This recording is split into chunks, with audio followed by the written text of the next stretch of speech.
we are here in public session. How far? Yeah, exactly.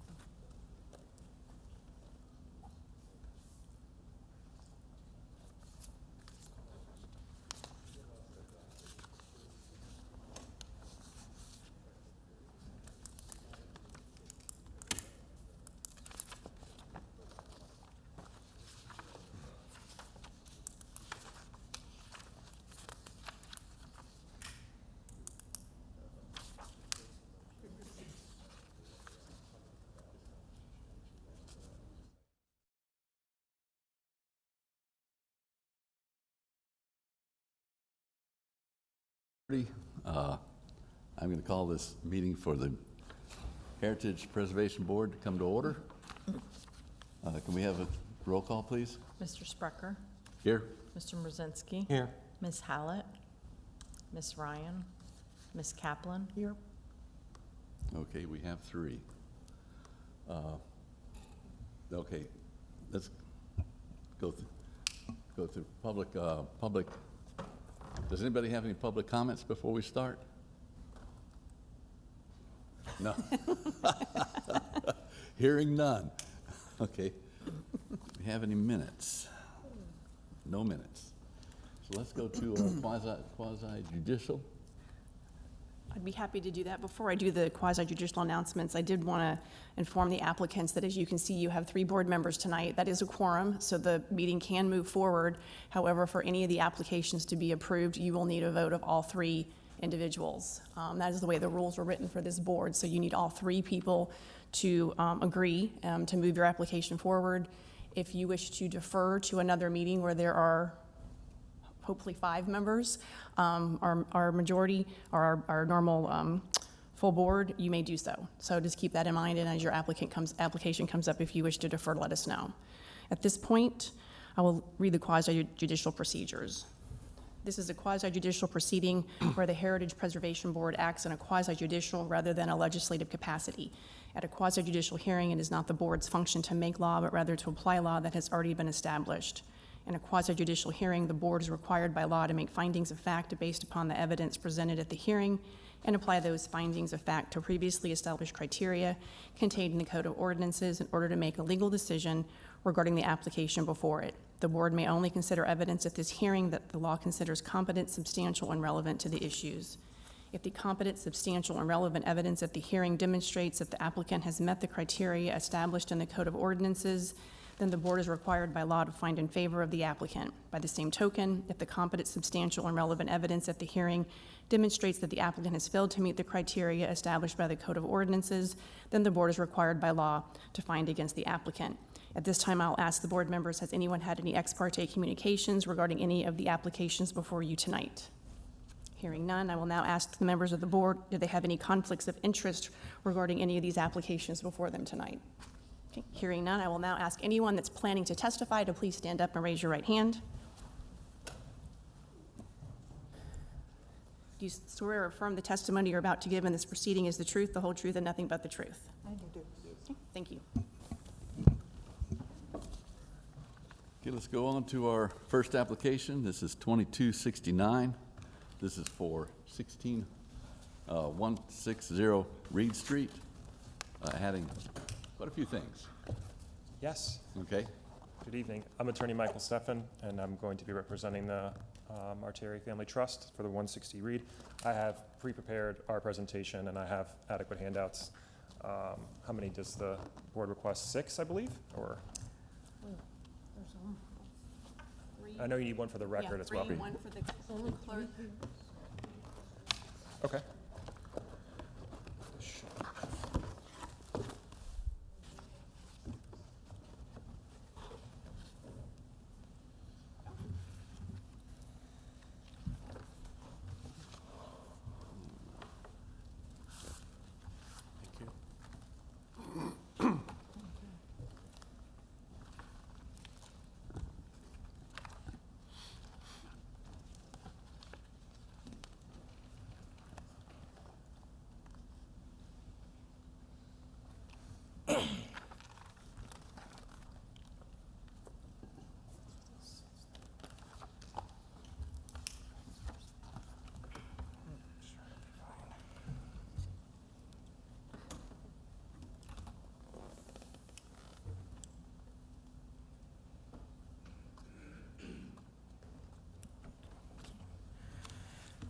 Okay, if we're all ready.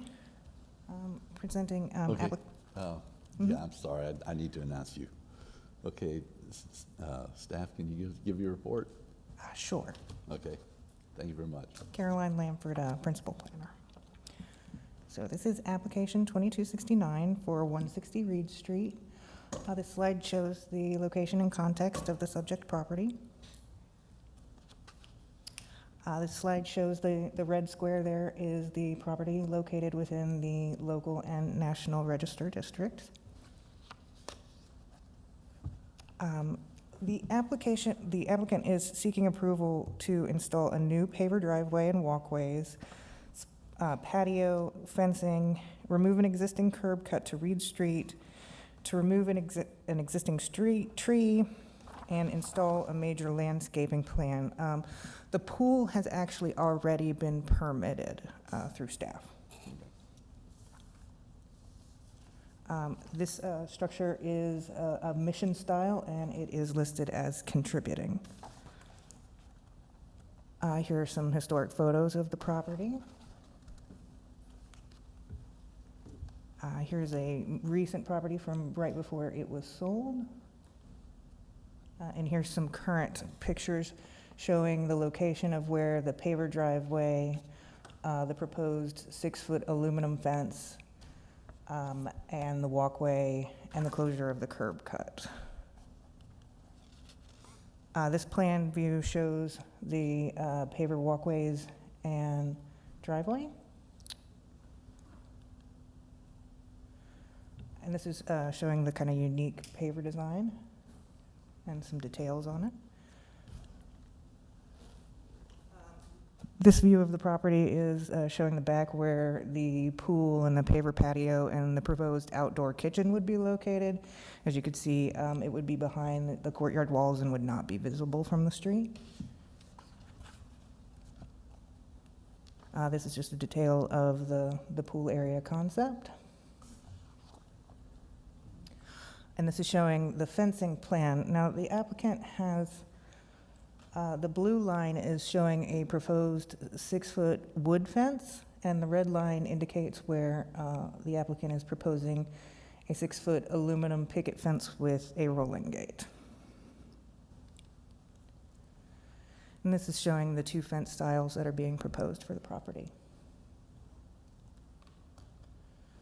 Here's just a few views from the front of the house. The house is oriented towards the bayou. And this is showing the front of the house. And just a larger aerial view of how the house is oriented towards the bayou. So here, highlighted are the standards of review that are particularly important for this case. New construction consistency, the neighborhood and district context, landscaping, adherence to the Secretary's guidelines, and conformance with other city codes requirements. With respect to our criteria, the proposed 6-foot fence in the front yard setback is inconsistent with the comprehensive zoning and land development code and surrounding contributing and non-contributing properties. The style of the proposed aluminum fence is consistent with the surrounding properties. The proposed 6-foot wood fence would be unique in the surrounding area. There's nothing quite like it around there. However, the subject property is also unique. It's the only mission-style architecture in the immediate area. So the style of the wood fence is compatible with the mission style, with the simplicity of the mission style. However, our guidelines state that we shouldn't have 2 different fencing types. So, so while the aluminum is consistent with the surrounding context, the wood is consistent with the architecture, and it's kind of like, you know, we have the guidelines that say we shouldn't mix and match. So the applicant is proposing the new driveway, the walkways, the landscaping, and the fences that would be visible from the street and alter the streetscape. None of the pool plans would be visible from the street and therefore wouldn't change the streetscape at all. The addition of the brick pavers and the landscaping would enhance the aesthetics and increase the harmony between the property and the historic brick street through the use of similar materials. The change to view from proposed fencing could be considered intrusive because of the proposed height and the discord of the mixed materials.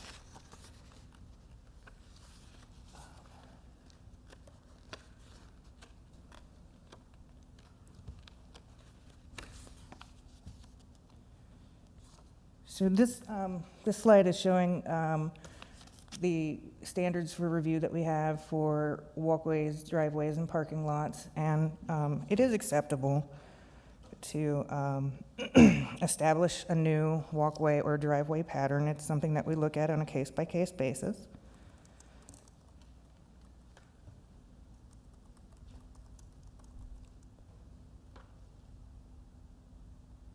The landscaping, our guidelines for the landscaping states that, removal of historic features is inappropriate, but in this case, it's only one tree that they're proposing to remove, and they're going to be adding a lot more vegetation with a lot of environmental benefits. So I think that the benefits outweigh the negatives.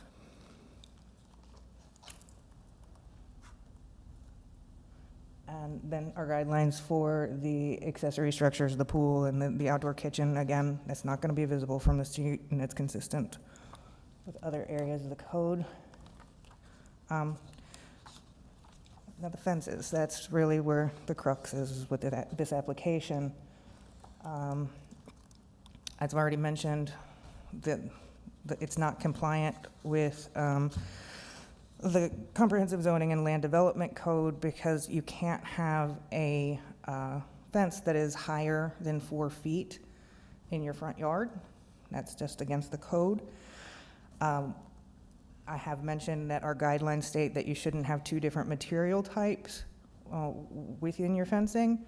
However, that's something that's a little bit more discretionary, and that's going to be up to the judgment of the board. So I am making a preliminary recommendation for denial.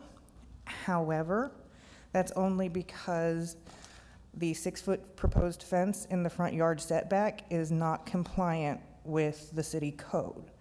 So if the applicant were to change that to a 4-foot, that would be okay. If they're unable to make that change, they need to go to the Board of Adjustments to seek a variance because it's not compliant with the code.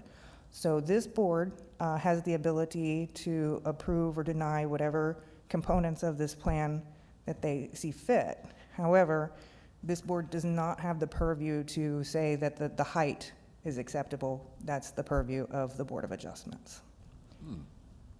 So if the Heritage Preservation Board renders an approval for this project, staff recommends the following conditions: that the proposed aluminum fence along Reed Street be no higher than 4 feet to be compliant with the code, and then that the certificate of approval would expire in 3 years if a building permit isn't issued. And this project was publicly noticed, and we have not received any responses. And with that, do you have any questions? Okay. The applicant? Any questions for staff? Oh, any questions for staff? Okay, the applicant? Yes, good evening. Let the record reflect that I handed out a presentation that is 27 pages in length to all the board members this evening. Page 1 just goes and shows us the overview as to what we're talking about. I think the city did a good job explaining exactly where this property is.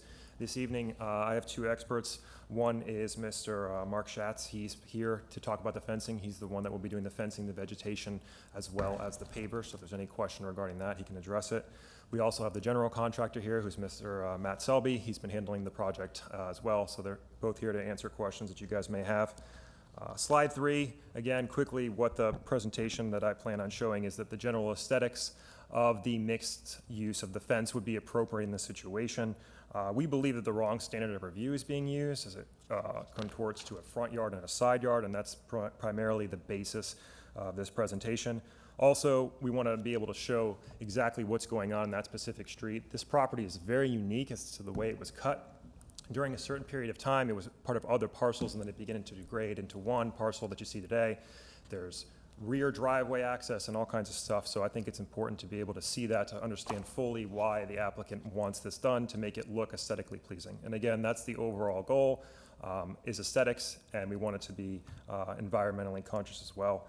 Also, we're going to go over in length the difference between a side yard and a front yard. So moving on, slide number 4, again, draw your attention to that. The way that this property is configured is quite unique.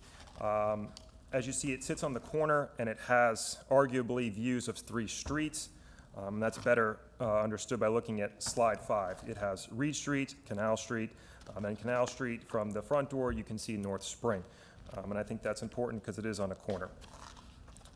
Slide 6, it shows directly what you would see is if you were standing on what is the proposed location of the new fence. Across the way, you see clearly a black fence, and as we keep turning, you'll see that that is a 6-foot fence as well as gates. So that is how across the street enters into their dwelling unit. Slide 7 shows the corner that you would see looking directly from where the stop sign is, and as you can see, their fence does drop down. Number 8 is a panoramic view to the best that we could here. You got a 6-foot fence that runs the totality of the side till it gets to the viewing corner, then drops down.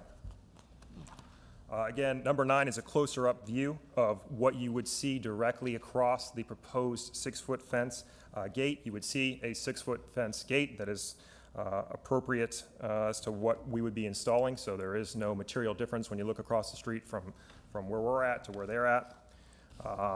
Slide 10 goes on to show you that this fence across the street is approximately 6 feet and 2 inches. Then slide 11 shows the drop down, and again, that's done because of the site viewing angles, which we have no problem doing, and we believe that we can prove that standard as well. That was reduced in slide 12, you can see from 4 and then 3 feet, and that would be in the front of the 190 North Spring. I think it's important, too, to recognize that there's a stop sign there. That stop sign is also quite large. It's approximately 9 feet in height.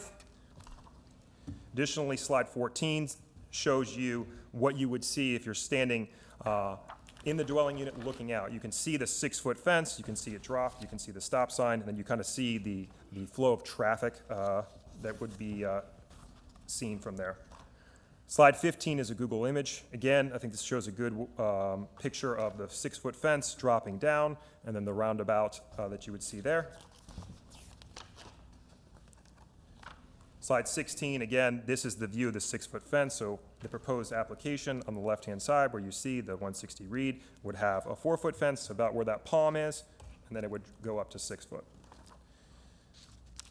This is slide 17 is the front of 190 North Spring Boulevard. And again, you can see the variation of the fence. And the fence that's provided here is essentially the same type of fence that we're looking to do. It's black, it's wrought iron, and that was expressed in the city's presentation.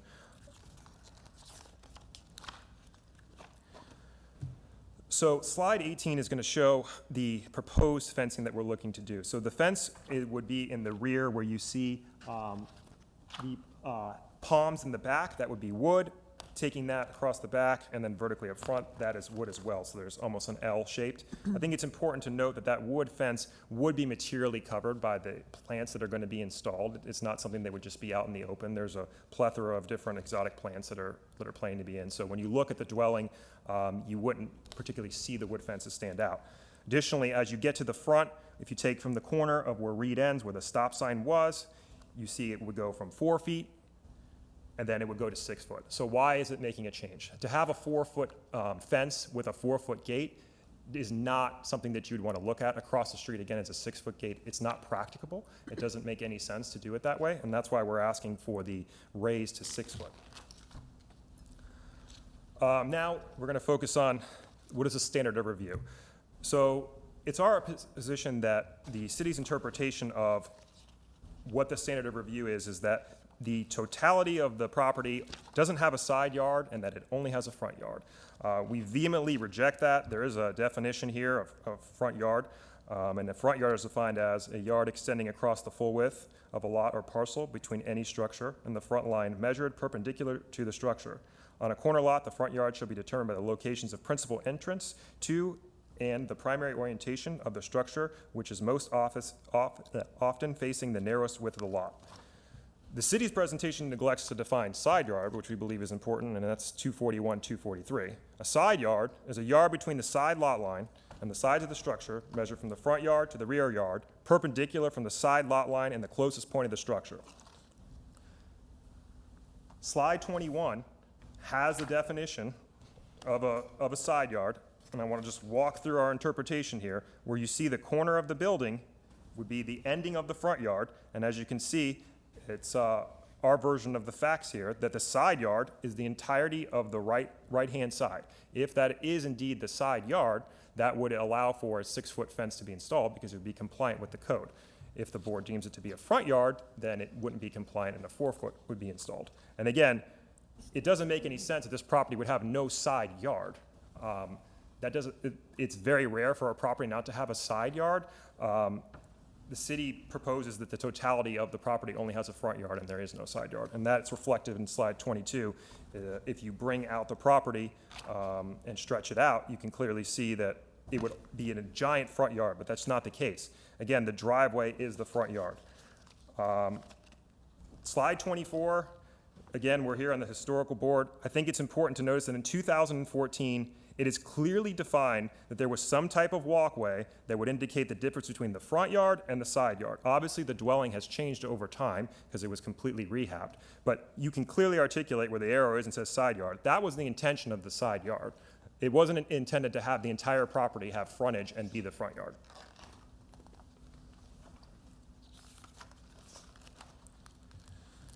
Slide 25, again, where you see the orange dot on the corner, we would argue that that is the end of the front yard, all the way to the tip of the triangle at the end of Reed, where you start seeing the pavers would be the side yard. If that's the side yard, the standard would be to allow a 6-foot fence, which would be consistent with the neighbor across the street. Finally, slide 26, this would be the overhead view. Took the liberty of circling, again, what we believe is the side yard, and putting a star on it, so you can clearly see that that's the case. In conclusion, to have a 4-foot fence that is metal and have a gate is not going to work on this property. It wouldn't make any sense, and frankly, it would look quite odd. Additionally, I think that the wooden fence in conjunction with the metal fence would be appropriate in this situation because you're not going to see the wood fence. The overall goal is to provide in and access to the garage doors, which would be located in the side yard there, and provide something that would look like a postcard image as opposed to the way that it looks now. So again, Mr. Marteri is just trying to beautify the situation. He's obviously respectful of the board, but in this situation, it is illogical to come to the conclusion that the property has no side yard. And I'm happy to answer any questions. Additionally, I'm happy to bring up Mr. Bryan here to answer any questions about the fencing or what the foliage looks like throughout the totality of the building. Okay. Nothing further. Thank you very much. Okay, do we have any questions? A quick few. Is there a reason you are doing, the owners want to do wood and aluminum? Brian, you want to opine on that? And second part of that is how are you going to handle the transgression between the two? Good question. Hi, I'm Brian Schatz, the landscape designer. So the wooden fence, a horizontal type that is beautiful on both sides, it's shadow box, horizontal, many vertical structures close together to hold it up, no sagging. This is going to be a very nice, high-classy wooden fence. On the inside, it's barely going to be seen. On the outside, it's going to be a very nice fence facing the two neighbors, the one to the back by the pool and the other one to the right. And there's podocarpus, which is a very skinny, tall hedge that then changes height. I did make some changes that didn't make it to this review. So there's a site triangle. They are respected. There's nothing taller than 3 feet for plants, so everybody can see across. And that fence takes about a 15-foot jog up that side, so that way the neighbor backing out can see right through the picket fence, the aluminum. And either if it's 4 feet or 6 feet, you can still see through a picket fence.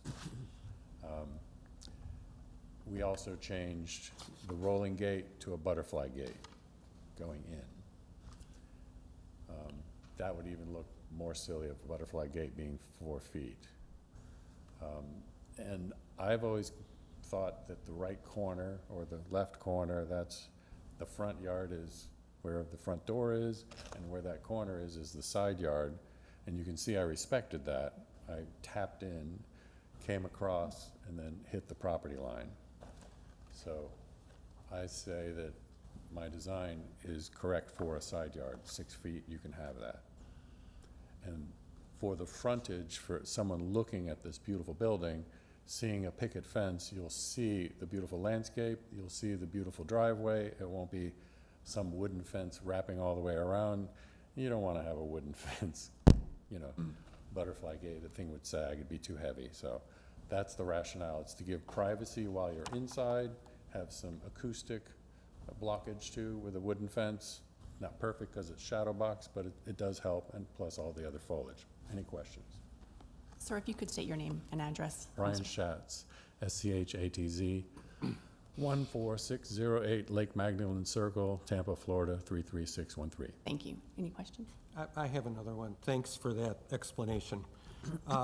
The first person that spoke, the only reason he gave, I believe, please correct me, about a 4 foot versus 6 was that a 4 foot didn't make any sense. Why doesn't it make any sense? I believe that's what you said, but maybe I'm not exactly correct. Yeah, it's the aesthetic portion is, at the butterfly, a 4 foot gate is not going to enhance this wonderful driveway entrance. If we got shot down and we had to have a 4 foot fence, I would at least want to have it swoop up and become 6 feet and look like a grand entrance, and not have this silly 4 footer, you know, defacing the front. So it's really mostly just aesthetic then? For that portion, and it's also for safety for the client. You know, a 6 foot fence, you know, I'm not personally capable of just jumping right over, but other people are. Right. And then from the legal standpoint, obviously, if the board takes a determination that that is a side yard. Or, sorry, just for the record, when you start again, can you say your name so Yes, the record's clear? apologies. This is Attorney Michael Steffen speaking again here. The interpretation that we have is if that is a side yard, the standard would allow this board to put a 6 foot fence. If you make the determination that that's not a side yard, then the 4 foot fence would ultimately have to be appropriate based on the criteria of what is a front yard.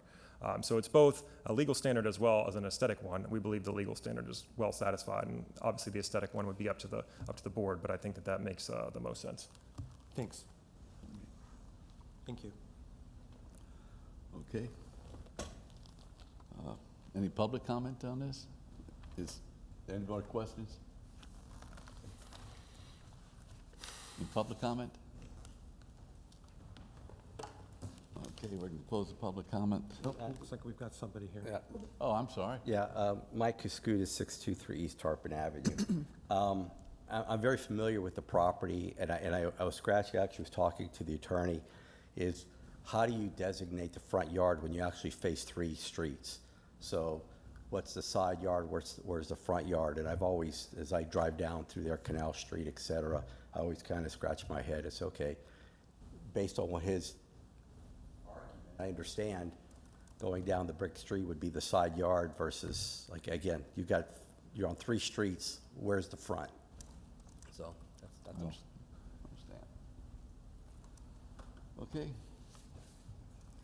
Lord, do you want to rebut anything, or?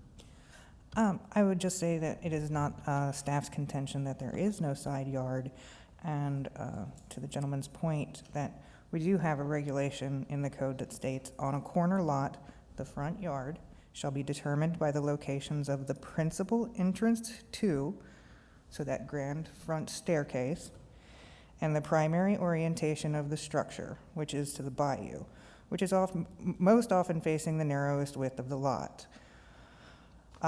Additionally, that definition of the front yard states that it extends across the full width of that property line. So it's in our code, it is in the front setback. They can feel free to make their argument to the Board of Adjustments that it's not, but it is staff's contention that this is the frontage of the house based on the code. So, Okay. Thank you very much. Any questions on that? Come on, Phil. Well, kinda. Is it this commission's, this committee's, is it under our purview to decide what the front yard is and what the side yard is? No. I didn't think so. it is not. Assuming that the city is correct on what they're calling a front yard and a side yard and the 4-foot heights, the gentleman mentioned the gate, that if we held them to the 4-foot height, that they would consider some sort of archway on the fence. Would that still be against any ordinances, or could it be looked at as maybe an architectural feature that really doesn't have any height restrictions? I believe that it is still subject to that, but the Board of Adjustments could provide a variance for that if they thought that was a good compromise or something. But again, that would fall under the Board of Adjustments That purview. wouldn't be us. No. Any more questions? Hearing none. Do we have a motion? I need Huh? let the applicant have a closing statement if he wishes to. I thought we only went through that once. He got to, staff presented, he presented, she closes, he gets to close. Oh, he gets to close. Yes. I apologize. I didn't know you needed to close. No, I'll make it brief here. So, Okay.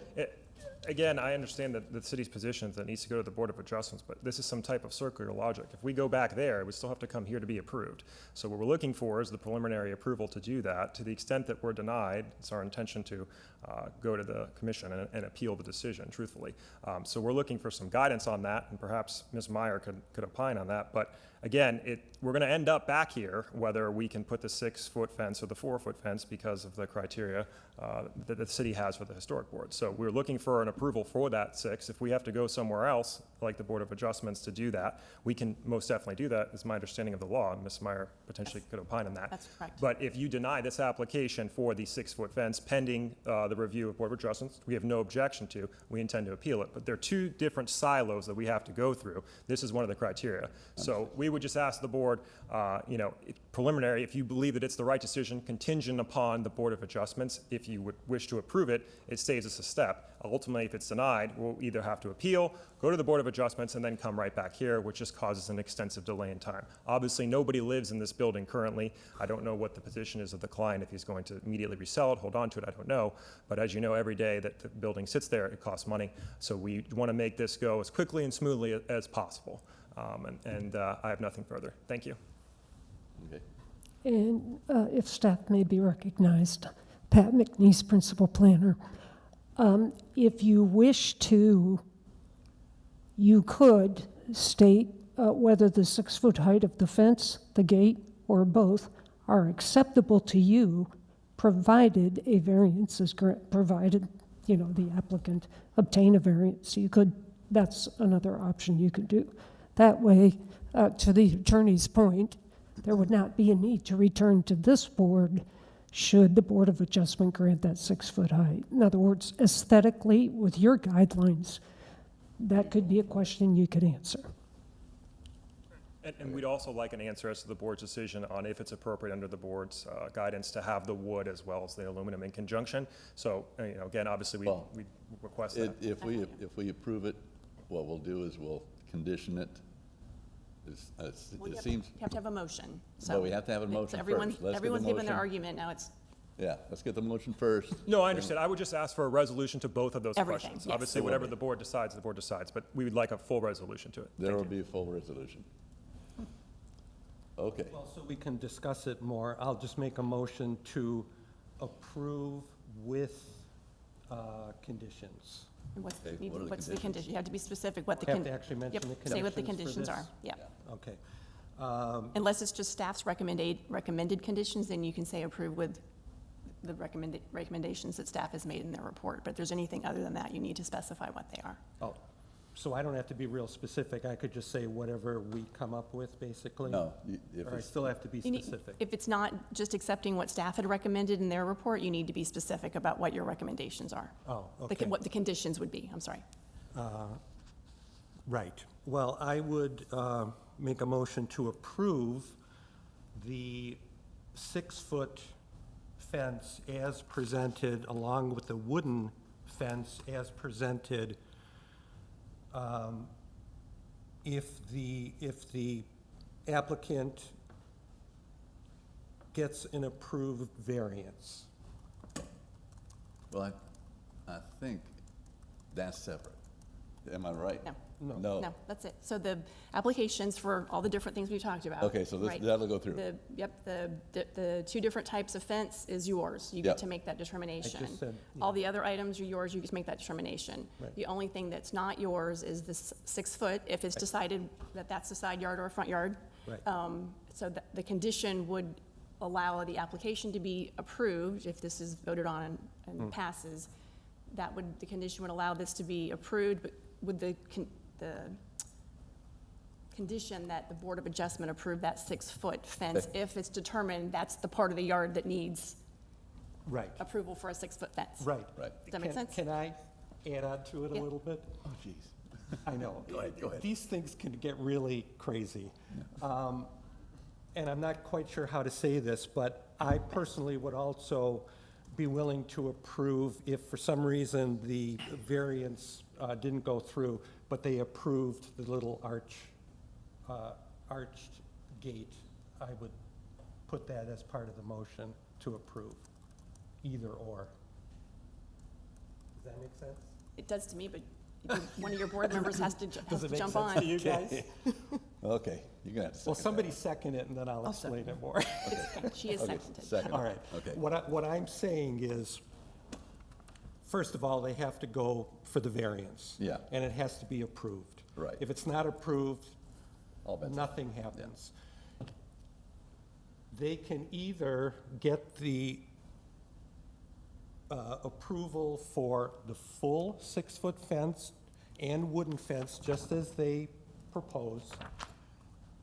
If that committee doesn't want to go that whole 6-foot, we would allow the Approved. archway, the 6-foot gate that the gentleman described, That sounds good. okay? Yeah, So I personally am good with either one, okay.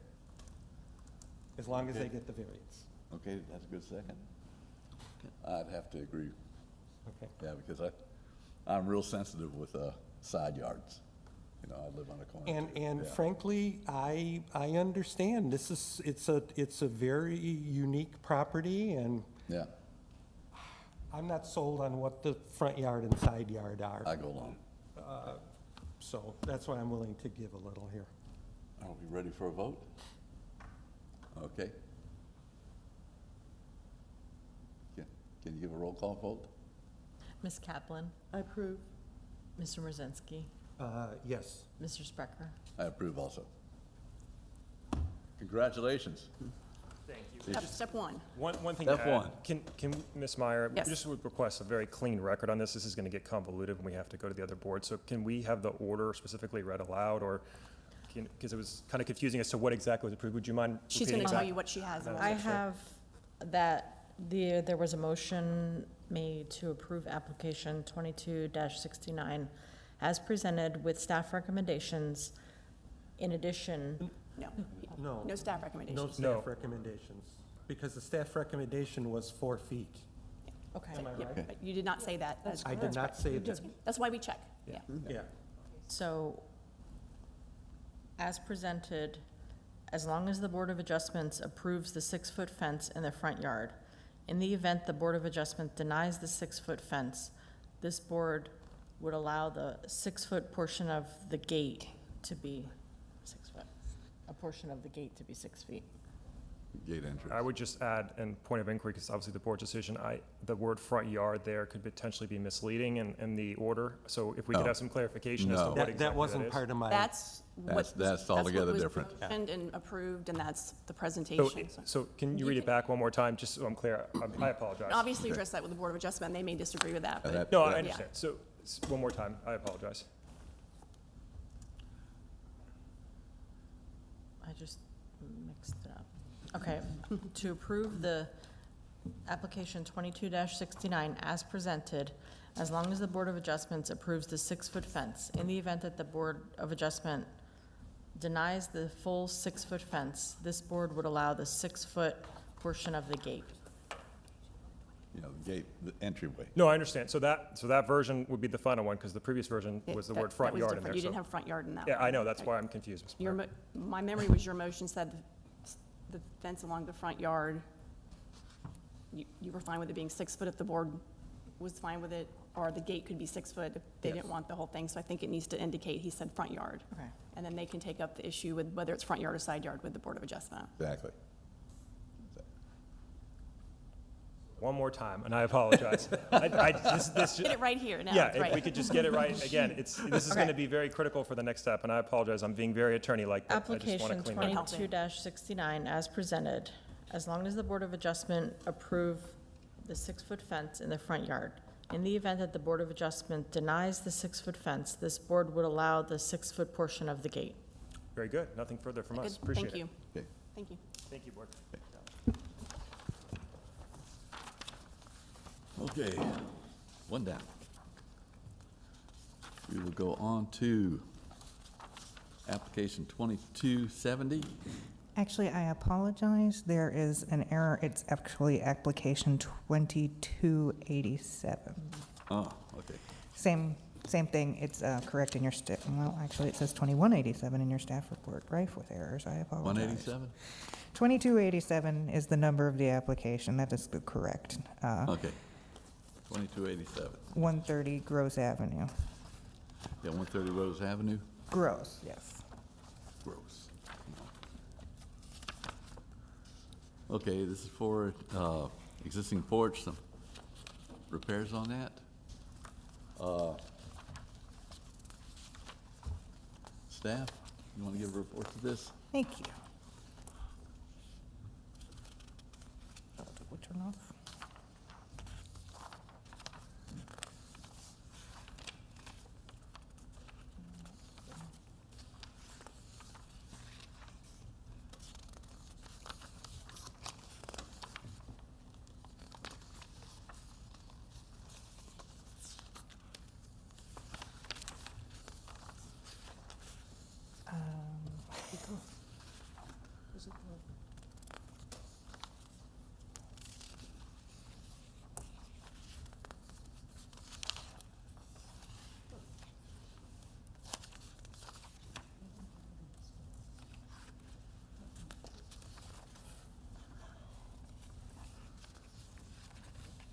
Appreciate it.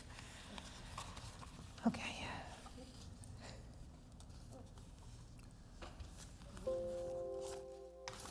Sorry, technical difficulties.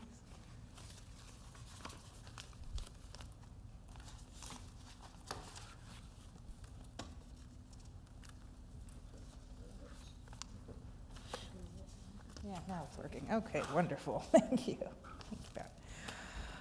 So this application is for 130 Gross Avenue. It's a masonry vernacular contributing. This shows the location of the subject property and its context. Shows the location of the property in the national and local historic district. And the applicant is seeking a certificate of approval to repair the existing front porch by replacing rotted posts and skirting, upgrading the post footers, applying hydrostop sealant on the existing porch roof, and replacing the existing turned wood balustrade with prefabricated vinyl railing. The Florida Master Site File for this property lists it as contributing, and it was built circa 1910. It's listed as a masonry vernacular, but it also exhibits Queen Anne elements. This is the photo from the Florida Master Site File. Here is a showing the property's location on the 1913 Sanborn map.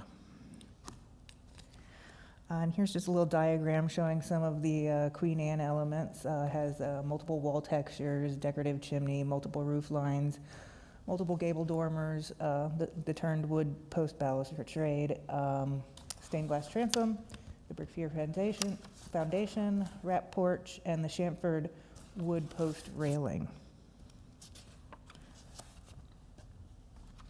So the proposed scope of work is shown in this provided by the applicant, which is to replace the rotted wood on the posts and skirting.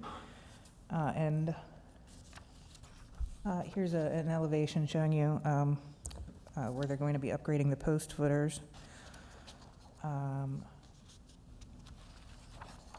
then they propose replacing the turned wood balustrade with this prefabricated vinyl railing. So the standards of review that are most significant here are the architectural preservation of the architectural features and adherence with the Secretary's guidelines. So this project proposes to replace the turned wood post balustrade railing with a basic prefabricated vinyl railing.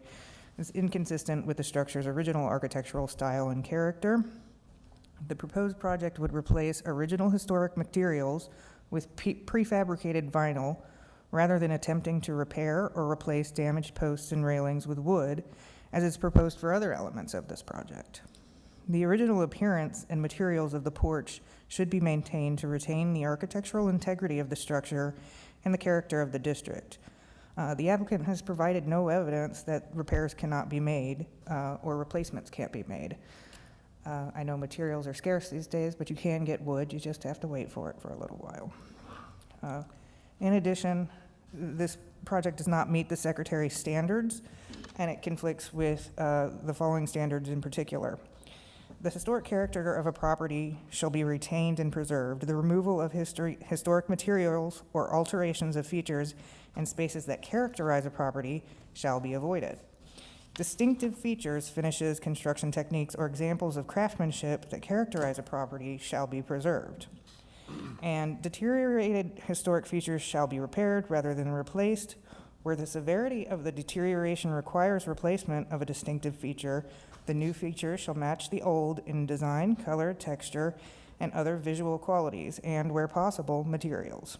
Replacement of missing features shall be substantiated by documentary, physical, or pictorial evidence.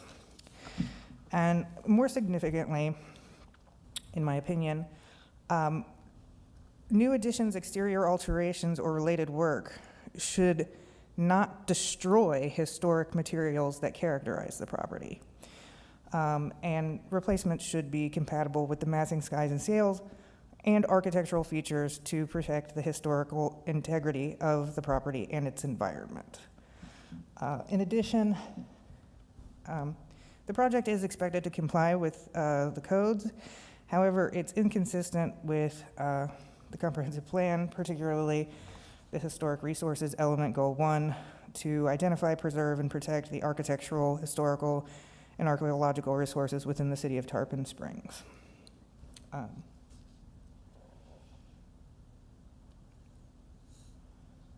Just kind of reiterating all of that. So this slide here, you can see the existing balustrade. You can order these fabricated, made out of wood. They're not impossible to replace, and replacing it with vinyl is just not appropriate. And here are the guidelines that are particularly relevant. Guideline 70, that we want to maintain the porch as much as possible. If we can't keep it, we want to replace it as much as possible. We don't want to make changes to the facade. That turned balustrade is part of what makes the property unique, and replacing it with, rather plain vinyl would damage the architectural integrity of the structure. So the best choice would be to replace or repair, the best choice would be to repair where possible and replace where not. So staff is recommending denial. If you should render a decision of approval for this project, staff recommends the following conditions. The balustrade either be repaired or replaced with wood in an appropriate turned post style, and that the certificate of approval would expire in 3 years if a permit has not been issued for the project. And with that, you can ask any questions. Do you have any questions? I've got one. Okay. Is it for the upper and lower porch, or just the upper porch? Just the upper porch. They're proposing to use wood to repair the rotted wood on the post. Okay, So that's fine. so the lower porch, there's no balustrade on that, or? No, the balustrade is the structure on top on that second story. It's this, this right here. So this is what they're proposing to replace with. Okay, so it has nothing to do with the lower floor? the No, sir. So first this floor is porch. what they're proposing for that second floor. Okay. They're proposing to make repairs to the bottom floor with wood. Okay. Okay, thank you very much. Any other questions? Of staff? No. No, okay. Okay, applicant? You want- Hi, I'm Chris Wilson. I live at 210 North Gross here in Tarpon Springs. I wanted to point out that the railing on the upper portion of this house, I doubt it's original. Oh, I know it's not original, but I don't think it was there when the home was built. There's no door going out there. It's an ornamental thing. It's definitely probably 10, 15 years old when it was replaced last. It's difficult to maintain it because there's not a door coming out there. It's just window access. The vinyl, although it is different in look from the street, you can't tell, but also it's not going to rot.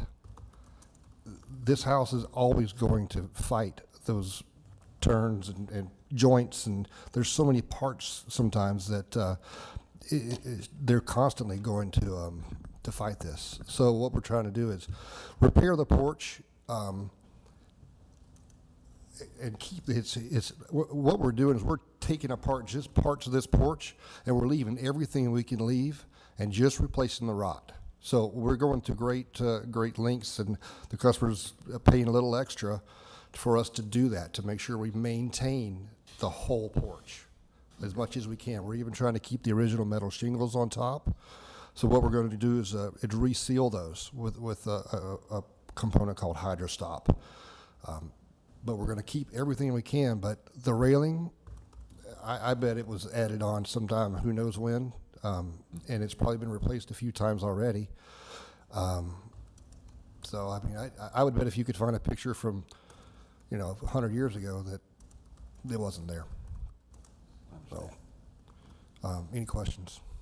Oh, and I would like to point out that the bottom railing is not at any way like the top one. It's more original. You see how wide the gaps are between the balusters. That's not code anyway. That's old craftsmanship. Mm-hmm. Okay, do we have any questions? Yeah. Hi. Hi. Ms. Phil? How much of that railing is rotten? I'm looking at the photo, not necessarily real easy to tell. It sort of looks like the bottom 2x where the posts are connected. I see it falling apart there. What else is bad? What else needs repair? What's rotten? The balustrade is rotten all the way around it. That's just the front right there. The front is actually the worst part, but there is rot all the way around it. It's not repairable. We would have to replace it with something. And we can get wood. This isn't a question of whether or not we can get wood. It's a question of the customer not wanting to replace it again in 10 or 15 years. And maybe we could find something that had some more ornate fixtures to it to keep a vinyl, but it look similar to that. That's a possibility too.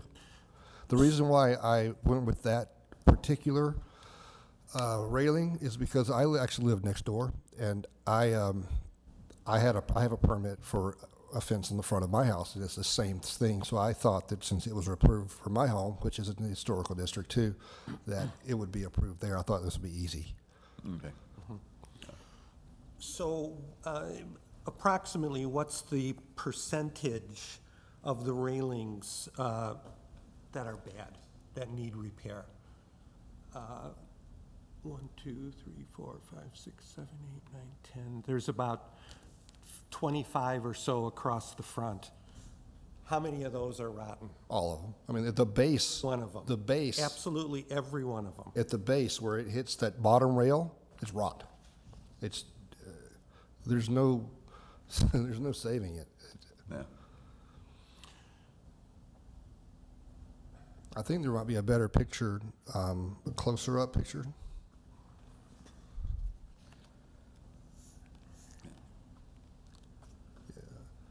Do you see how it's falling off the bottom of those guys? Yeah. It's because when this thing was assembled in the factory, wherever, I mean, it's not sealed where those balusters hit that bottom rail, and so water gathers there, and the base of every one of them has got rot. To the extent it varies, but they've already all started to rot, and they're not just going to keep rotting. I mean, this isn't part of the original structure. It was definitely, if it did have a railing, it's been replaced. That's a newer style by at Home Depot. Okay. Any more questions? Okay, thank you very much. Yes, sir. Okay, any public comment on this? Okay. Sorry, I promised myself I wouldn't interfere in any other cases, but I'm going to do so. My name's Gil Livingstone. I'm a forensic architect. There's one problem with what's there. Your address too, please. My address is 16658 Remembrance Way, Land O'Lakes. The problem with fixing that is by code, once you touch it and have to replace parts of it, it all has to meet modern code. Because of the width of all of those spindles, they cannot meet modern code, which means it is illegal for him to go back with it as it exists. He's not allowed to do that. That is straight out of the Florida Building Code 2020 7th edition. So my suggestion is, if you're not sure, check with your building department. They will tell you the exact same thing.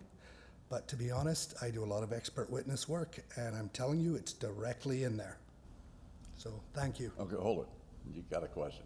Shoot. Okay, run that by me again. You're talking about the base.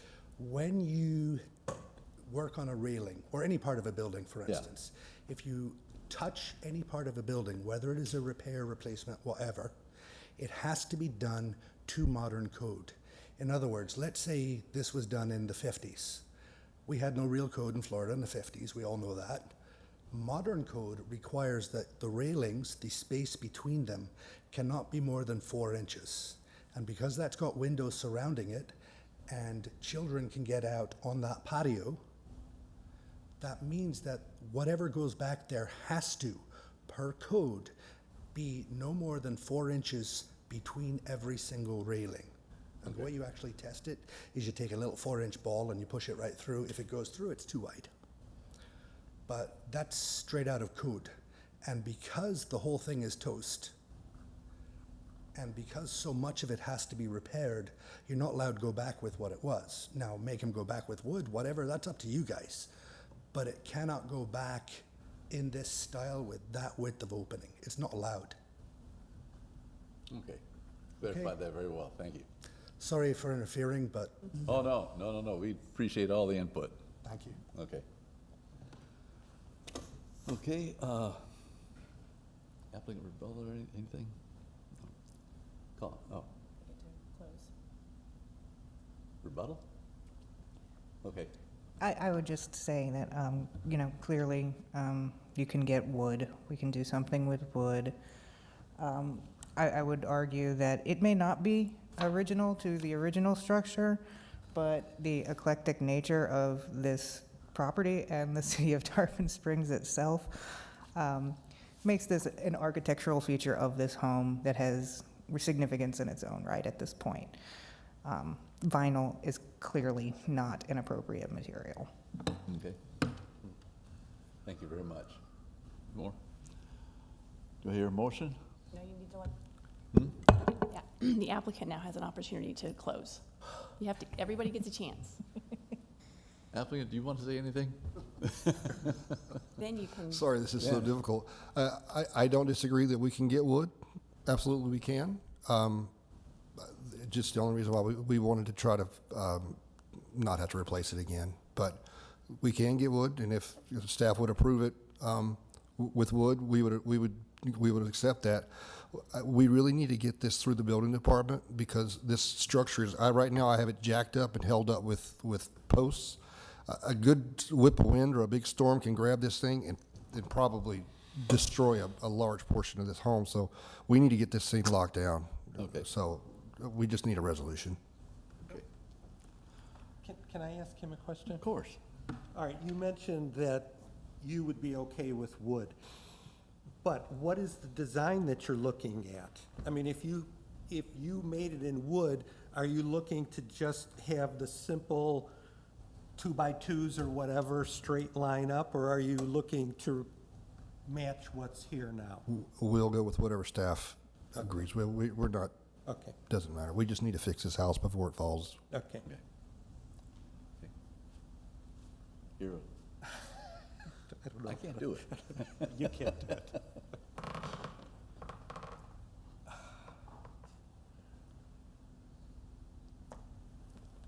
Okay. I'm assuming, and I'm not well, I don't know if this is discussion or can I ask a question? You can ask me a question. All right. I don't want us to approve as presented. But I would approve it if they repaired it or replaced it in wood to match what's here. So that was one of your options from staff. So staff recommended denial, or if you approved, it was with the condition that it be repaired or replaced with wood. Is that what you want to In do? the appropriate turnpost style. So my, So you could move, if that's what you wanted, you could move to approve with staff's staff, recommendation. That's up there. okay. So I don't have to say that I'm denying Nope. anything? Nope. That I would approve With that, staff recommendations, and that's good enough? right. Okay, I make a motion then to approve,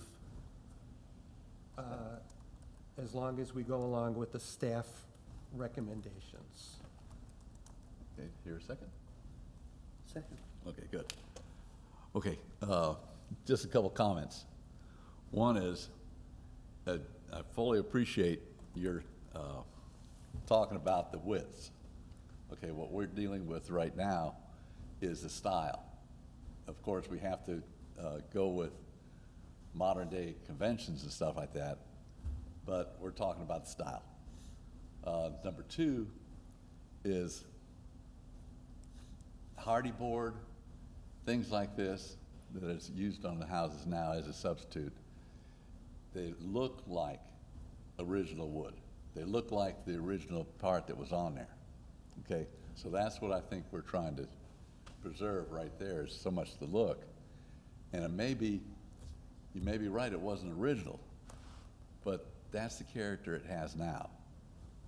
See what I'm saying? Yes, sir. I would like to point out that the house actually is clad in hardy also. Yeah. I mean, it has had newer materials put on it, Oh, metal roof, and it does have hardy on it also. Yeah, this, but you know, I to understand. look at I it, understand, but I just want You to. guys are, your past, your past questions, so you need to keep it between you Okay, guys as okay. your, I know it's hard, you guys are discussing the Okay, motion what- and sorry and about move that. forward. Okay, so, we had, now, okay, do we have a vote? We could. Okay, let's have a vote. To approve application 22-87 with staff recommendation for approval. Okay, Ms. with the staff Kaplan? recommendations, okay. That sounds right, I think, yeah. Mr. Mrazinski? Yes. Mr. Sprecher? Yes. Okay. Thank you very much.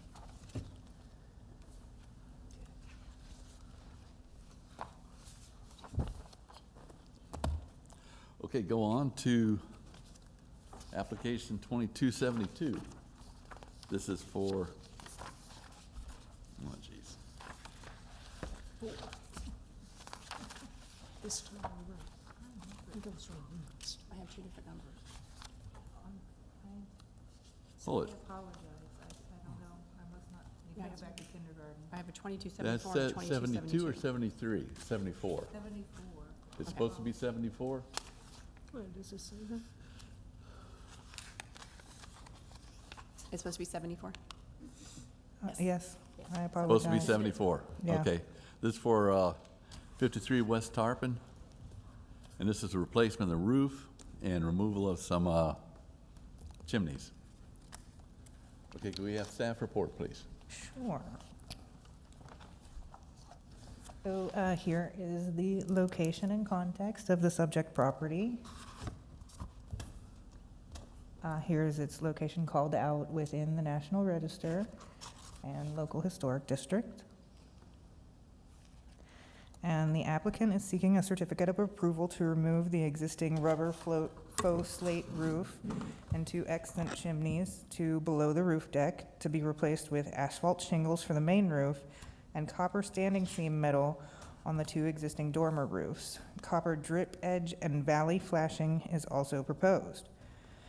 The Florida master site file for this structure lists this as a contributing property built circa 1890 as a single-family residence.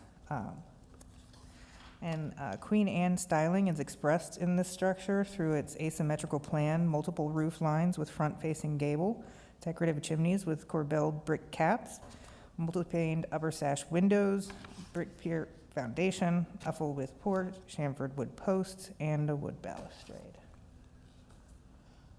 So this is the location of it on the 1906 Sanborn map. Here's the photo from the Florida master site file. Here's an additional. And here it is today, the facade.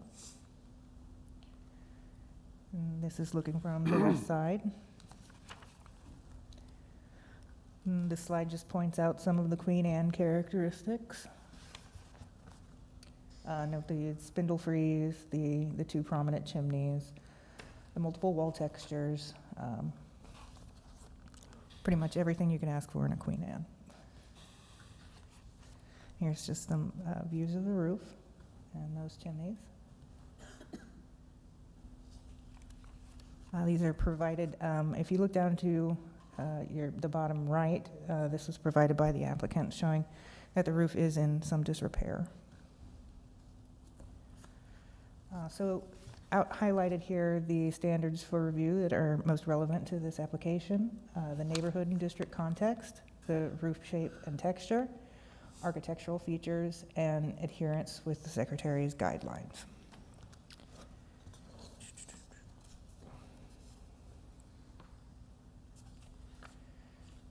So the neighborhood district and context. This is the picture from Spring Bayou, which is one of our city's most prominent locations. You see this house as you are walking towards downtown from Spring Bayou. The relationship would be changed, the view shed would be changed by the removal of the chimneys. It would change the roof line.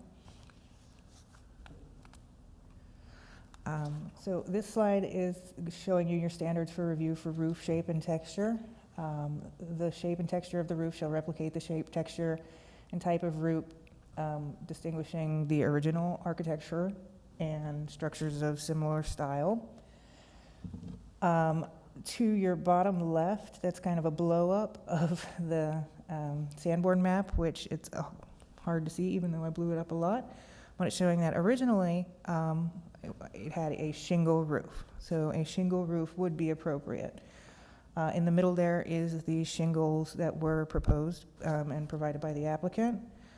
And to the right is a picture of a copper dormer, like what is being proposed by the applicant, just so you could get a view of what that might look like. So again, you know, distinctive architectural features should be repaired rather than replaced, consistent with the property's original architectural style. And the applicant's proposing to remove existing chimneys, which would obviously remove original materials. So guideline 63, we just went over that. The roof is one of the most prominent and defining features of Tarpon Avenue. The complex roof line with steeply sloping cross gables, dormers, and exposed rafter ends is typical Queen Anne styling.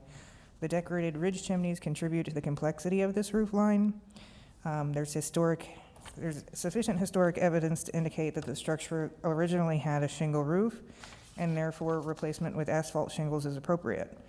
There's no evidence that the dormers ever had a different roof material than the main roof, and therefore the addition of copper standing seam metal roofing to the dormers is not considered appropriate. Additionally, the removal of the chimneys would alter the historic roof line and diminish the architectural integrity of the structure. These features are original to the structure and should be retained to protect the architectural integrity. I do think that the replacement of the roof with asphalt shingles is consistent with the property's architectural style. And I don't think that it's consistent with the Secretary's guidelines, particularly that the historic character of the property should be retained and preserved, and removing the chimneys would be removing historic materials and altering one of the distinctive features of the property, and an example of craftsmanship. And then new exterior alterations shall not destroy historic materials that characterize the property, and removing those chimneys down below the roof line would do just that. This is just going through your pages from the guidelines and stating that the best choice is to replace a roof with the type of roof it had. In addition, the guidelines point to dormers that they should match the form, size, shape, and materials wherever possible of the main roof. So unless there was some sort of evidence that that was a feature of the property before, the dormer roofs should match the main roof. Chimneys and vents, obviously, we need to maintain existing chimneys. That's guideline number 69. Even if they're no longer functioning chimneys, they should be retained.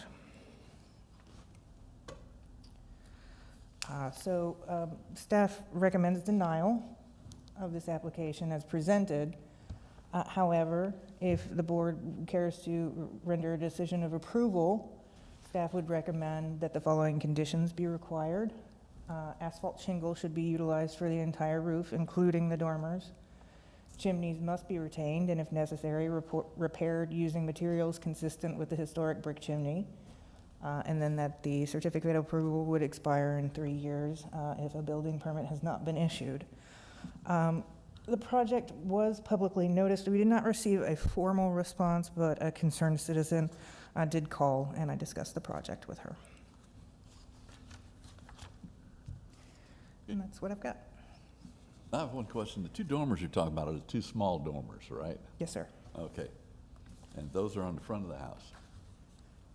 There is one on the front and one on, they're on the sides there, you see? Okay, but you can see them from the front? Yes, and you can see them pretty much.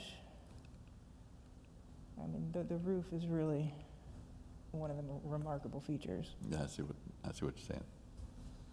Okay, thank you. Any more questions? For staff, no. Okay. Okay, with the, yeah, the applicant come up? Yes, I'm Mike Kuskudis, I am the applicant. First, let me point out that I spent considerable amounts of money preserving this house. Had I not bought it when I bought it, and I've actually had my contractor here to attest to that, the house would have collapsed. We had to replace all the footers underneath the house at considerable expense. We had to replace the plumbing, get all the electrical up to date. Last thing I wanted to do was replace the roof. We completely renovated the inside, but the roof, as you can see, the prior owner, how he was able to get past the Historical Preservation Board, I don't know, but they are rubber shingles that have curled up. As such, I've got a lot of issues with regard to the roof, a lot of the leaking. You know, it's maybe should have waited to get this resolved before I did the inside, but it is what it is. I don't, obviously, I think the staff does recommend with regard to shingles. I thought the dormer with a copper dormer would give it an aesthetic pleasing look, because it would be a dark copper dormer, and I would ask, were copper dormers part of the architectural design back in the 1900s? The only evidence I have is from the Sanborn map, which is indicating it was a shingle roof. I'm not talking throughout. about this roof, et cetera, specifically, but copper dormers were a consistent architectural design back in the 1900s? In Tarpon Springs, I can't think of an example. Okay. Anywhere. In Tarpon Springs? Anywhere. I mean, you're looking at homes that are over 100 years old. So, Okay. It's, yeah, No, hold there's no back and forth, I'm it. Let's just sorry. continue Yeah, on with it. He asked his question, her answer, she doesn't know of one. Okay. So let's just move all right, forward. Thank you. fair enough. Okay. I'd ask staff this: what is the standard for review for an economic hardship or a structural difficulty? Hold it. This is not. This is, you're supposed to be presenting. I am presenting, but your I'm also thing. allowed, Okay. I think, under Economic card, that I- is outside of this purview. Well, I'm not to differ with you, but I think No, under it a is. quasi-judicial hearing, I'm allowed to ask questions of a witness. And I'm the applicant, so I would defer to the attorney. No, you are that- correct. You are correct. But the staff can ask questions of any witnesses that the applicant brings. The applicant can ask questions of staff. This That is type part of question? I'm sorry? This type of question about? If he has a question, she can answer it. If she can't, she can't. I mean, Okay. she's not going to have to go do research. If she doesn't know the answer, she doesn't know the answer. But he can ask the questions Okay. that he wants. And I'm not trying to give the board a hard time, but I just want to keep it. I understand. Keep it up. I understand. Up on I'm just board. trying to find out, because what I may ask, if I could bifurcate this, because there's an issue of the roof that I have to replace. There's two issues that I foresee: the roof and the chimney. Mm-hmm.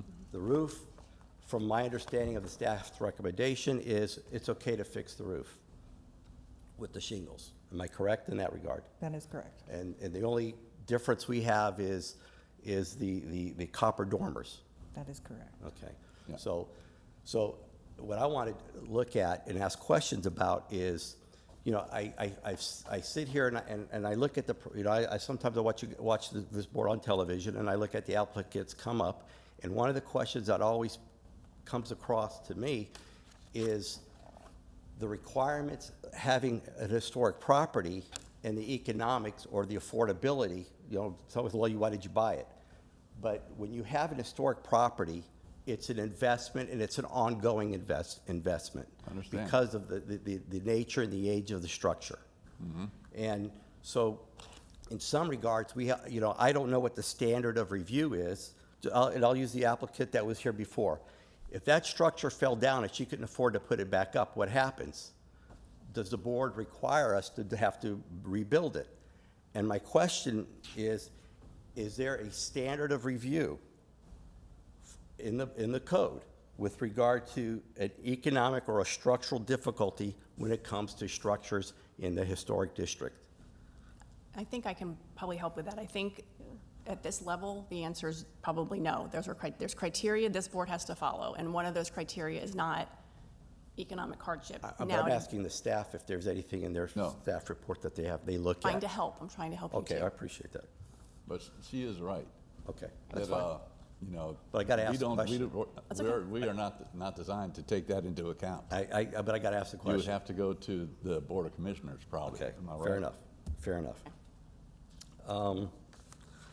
My concern with regard to the chimney is structurally, it's unsafe. The pitch on the roof is trying to find somebody to tuck point that chimney is difficult, if not impossible.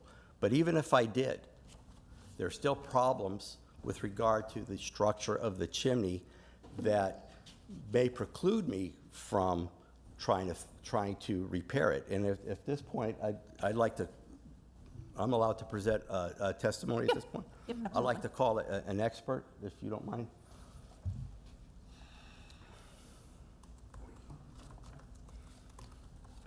I would ask you to state your name My name is Gil Livingstone, and your address.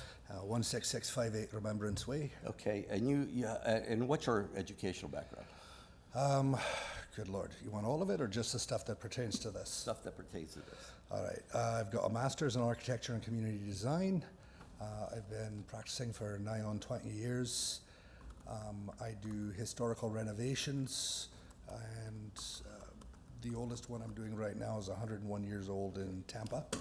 And I do, obviously, forensics, expert witness work, and plain old everyday design. Okay, and have you testified, I imagine you've testified as an expert before? Yeah. Okay, and with regard to chimneys of this nature that have significant structural issues, how difficult is it to replace or renovate a structure? And if you were able to renovate, what are the other issues if you've got a non-working fireplace? If it's a non-working fireplace, you've got a few options.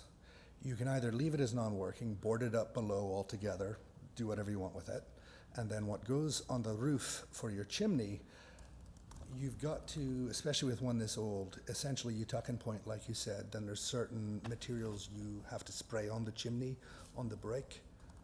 They're expensive, but they work, which will then allow you to flash it down in so it doesn't cause leaking into the building. You're also going to have to cap the chimney itself. You can't leave it open, and bluntly, it's expensive. I mean, your house is bloomin' beautiful, mate, so it's kind of one of those things, if they're absolutely right, put shingles everywhere.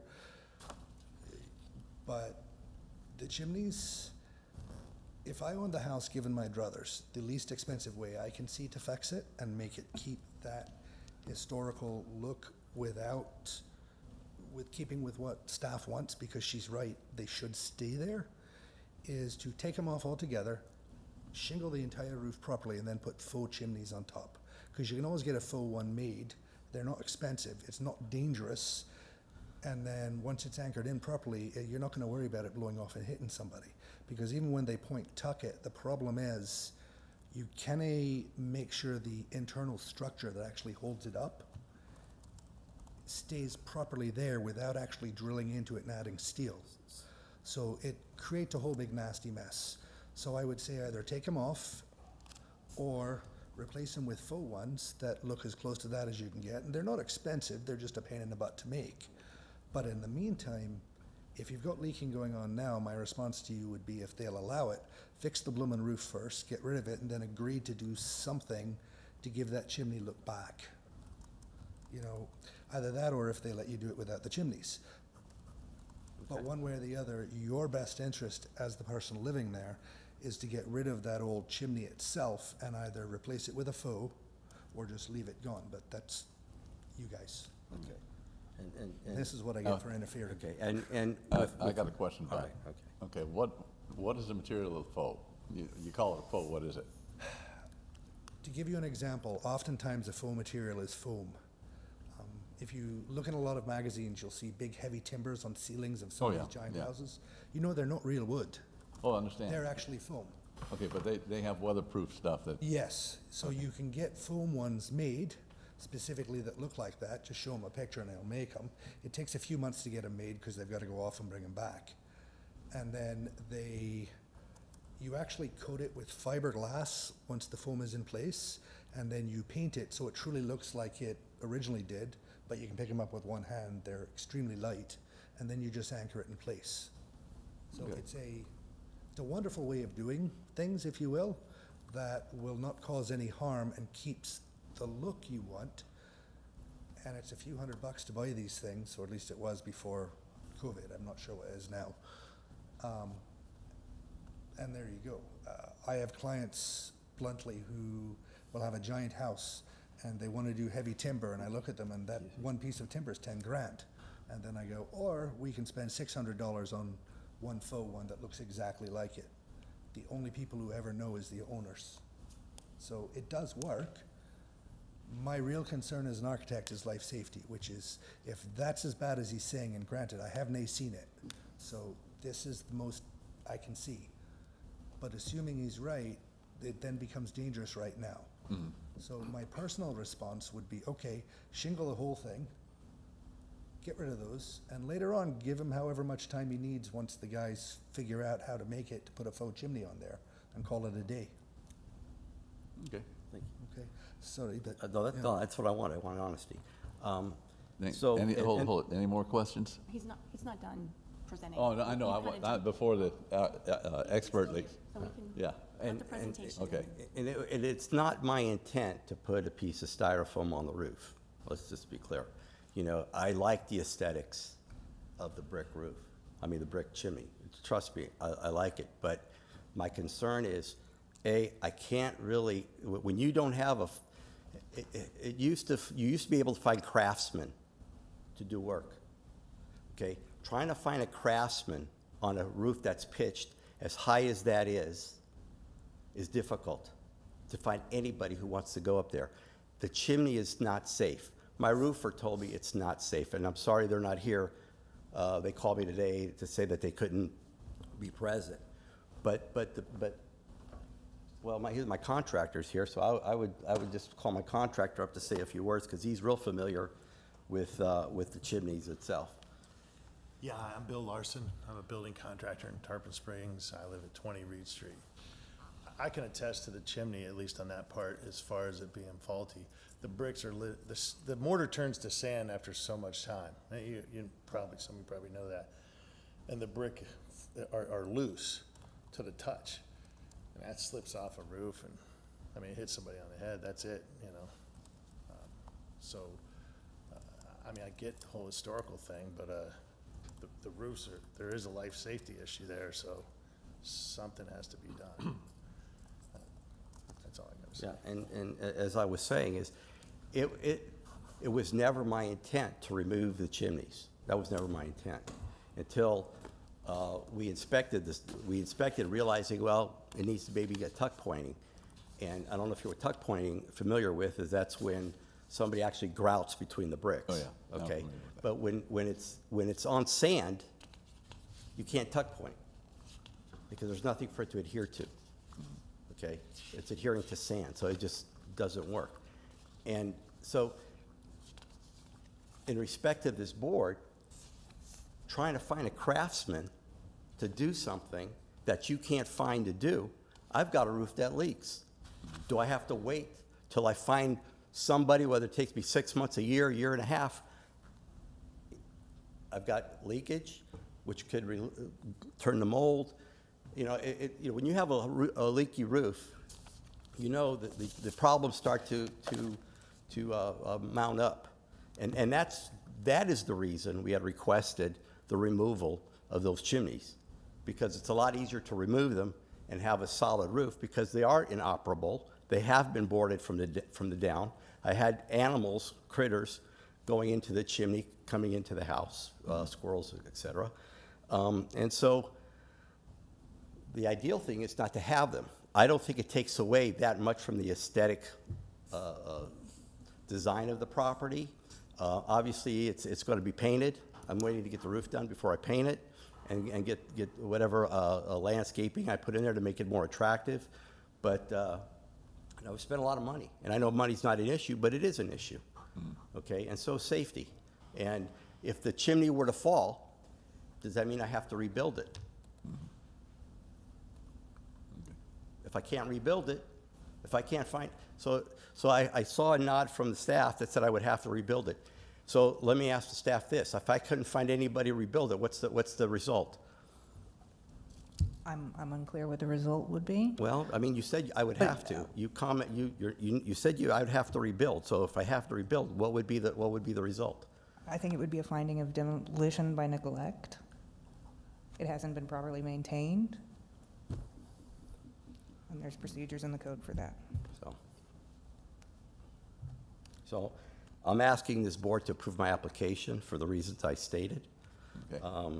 Again, let's be clear. My heart, I don't want to remove the chimneys. I don't. But I see no option. And if I don't replace the roof, then I got other issues. And then because I've requested, because of the leaks, I have requested the building department to accelerate at least giving the emergency permit for the roof. And they're waiting for this today, just so I get an emergency permit so I can start making repairs to the roof. Thank you. Any questions?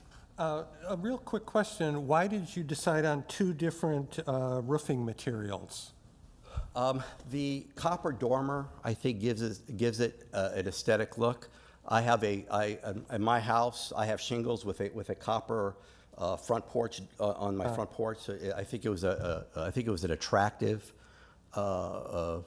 look. Dormers or copper or metal roofs were consistent in that time frame.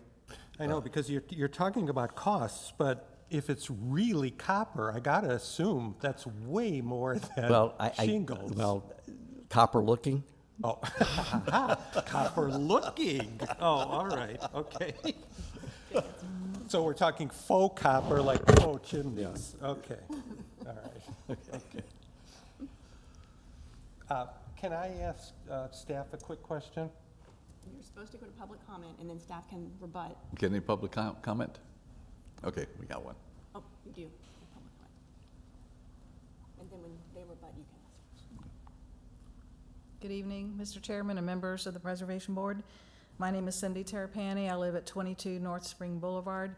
So we were in the notice district, so I'm affected by this application. And if you walked from our house to this property, it's probably less than 200 feet, much less than that as the crow flies. So we're definitely impacted by this, as is the whole district, actually. I have been qualified as an expert in historic preservation previously. Some of you may know that I served on this board twice. Mm-hmm. I served on the first board of the county's preservation board. I served on the State National Register Review Board. I was the executive director of the Florida Trust for Historic Preservation, so I have an extensive experience in preservation. I also live in a historic home that was built in 1887, a few years before Mr. Koskudis's property. And that's an interesting point, I think, to talk about is when this house was built and how it relates to Tarpon's history. Many of you know that Tarpon's history, we were a resort before Palm Beach was a resort, because Tarpon was founded in 1887. The railroad didn't even go to Palm Beach till after 1900, so it didn't really start to become a resort until way after Tarpon had been here for quite some time. And that's important for a couple of reasons I'm going to talk about in a second. There's two distinct applications, two different parts to this application. I want to speak directly to those specifically. The first request for the roof, I have no problem with him re-roofing his roof. I think the asphalt material, asphalt shingles are appropriate. The staff has said that is appropriate too. Your guidelines say it's appropriate. My concern is adding a second material of copper, and now we hear it's not really copper, it's copper looking as an accent when that really was never historically done. So I have no problem with him re-roofing as the asphalt material that he is, shingles that he's proposed. The second part of the removal of the chimneys, I think that's why I want to talk about the history of the town as we talked about. This house, built in 1890, and many of the houses within the residential part of the historic district were winter cottages. People from up north came down here in the winter to have a milder winter than they had in their full-time home, to enjoy all the different positive aspects of Florida. But heat was needed at the time, and then still today, obviously, in our winters. And the chimneys are the visible, tangible reminder of that exterior feature of using heat. Obviously, the fireplace on the interior, we're not, discussing the interior. That's his choice as to what he wants to do. The chimney is a defining architectural feature not just of this house, but of the Queen Anne style and of the entire historic residential areas of the historic district. For example, we have 3 chimneys in our house. We've re-roofed our house twice in the last 25 years or so. It is not an inexpensive proposition, but we accepted that because we love living in a historic property. And property owners who buy historic properties have to recognize they have benefits and they may have some disadvantages, and some of those may be cost. But if cost is an issue, which he said it was, there's a solution to that. The CRA, since the property is in the historic district and in the CRA offers grants for a 50-50 match. For a 2-story building, you can get up to $15,000. All the work has to be approved by this board, so whatever work he would do, whether it's the re-roof or any other material. But that's a real option for him to do. I'm also surprised, if it's such a big problem that he's got a leaky roof, why he did all this other work instead of dealing with the immediate problem. But that's his choice. He made that choice. I'd also mention that kind of interesting about chimneys. You probably all know the Ahepa House, which is on the same street on Tarpon Avenue. It's on the north side, almost back to Pinellas. And the Ahepa House originally had chimneys. They had 2 chimneys. They were removed at some point, but they got a grant from the CRA to put those chimneys back. Now, they will be non-working chimneys, but they will be real brick, because the fireplaces have been closed up. But they are putting the chimneys back to that property. The other interesting thing about this property is that's a really important focal point for the town and for the historic district. It's within a few hundred feet or so of the city docks, where we all know many important things happen, most importantly Epiphany Day on January 6th every year. It's located close to Spring Bayou, of course, as you saw the photographs. It's located close to many other activities that happen on this street and on the area right around this part of downtown, the art show, First Fridays, other activities. And it's also on the parade route for Epiphany.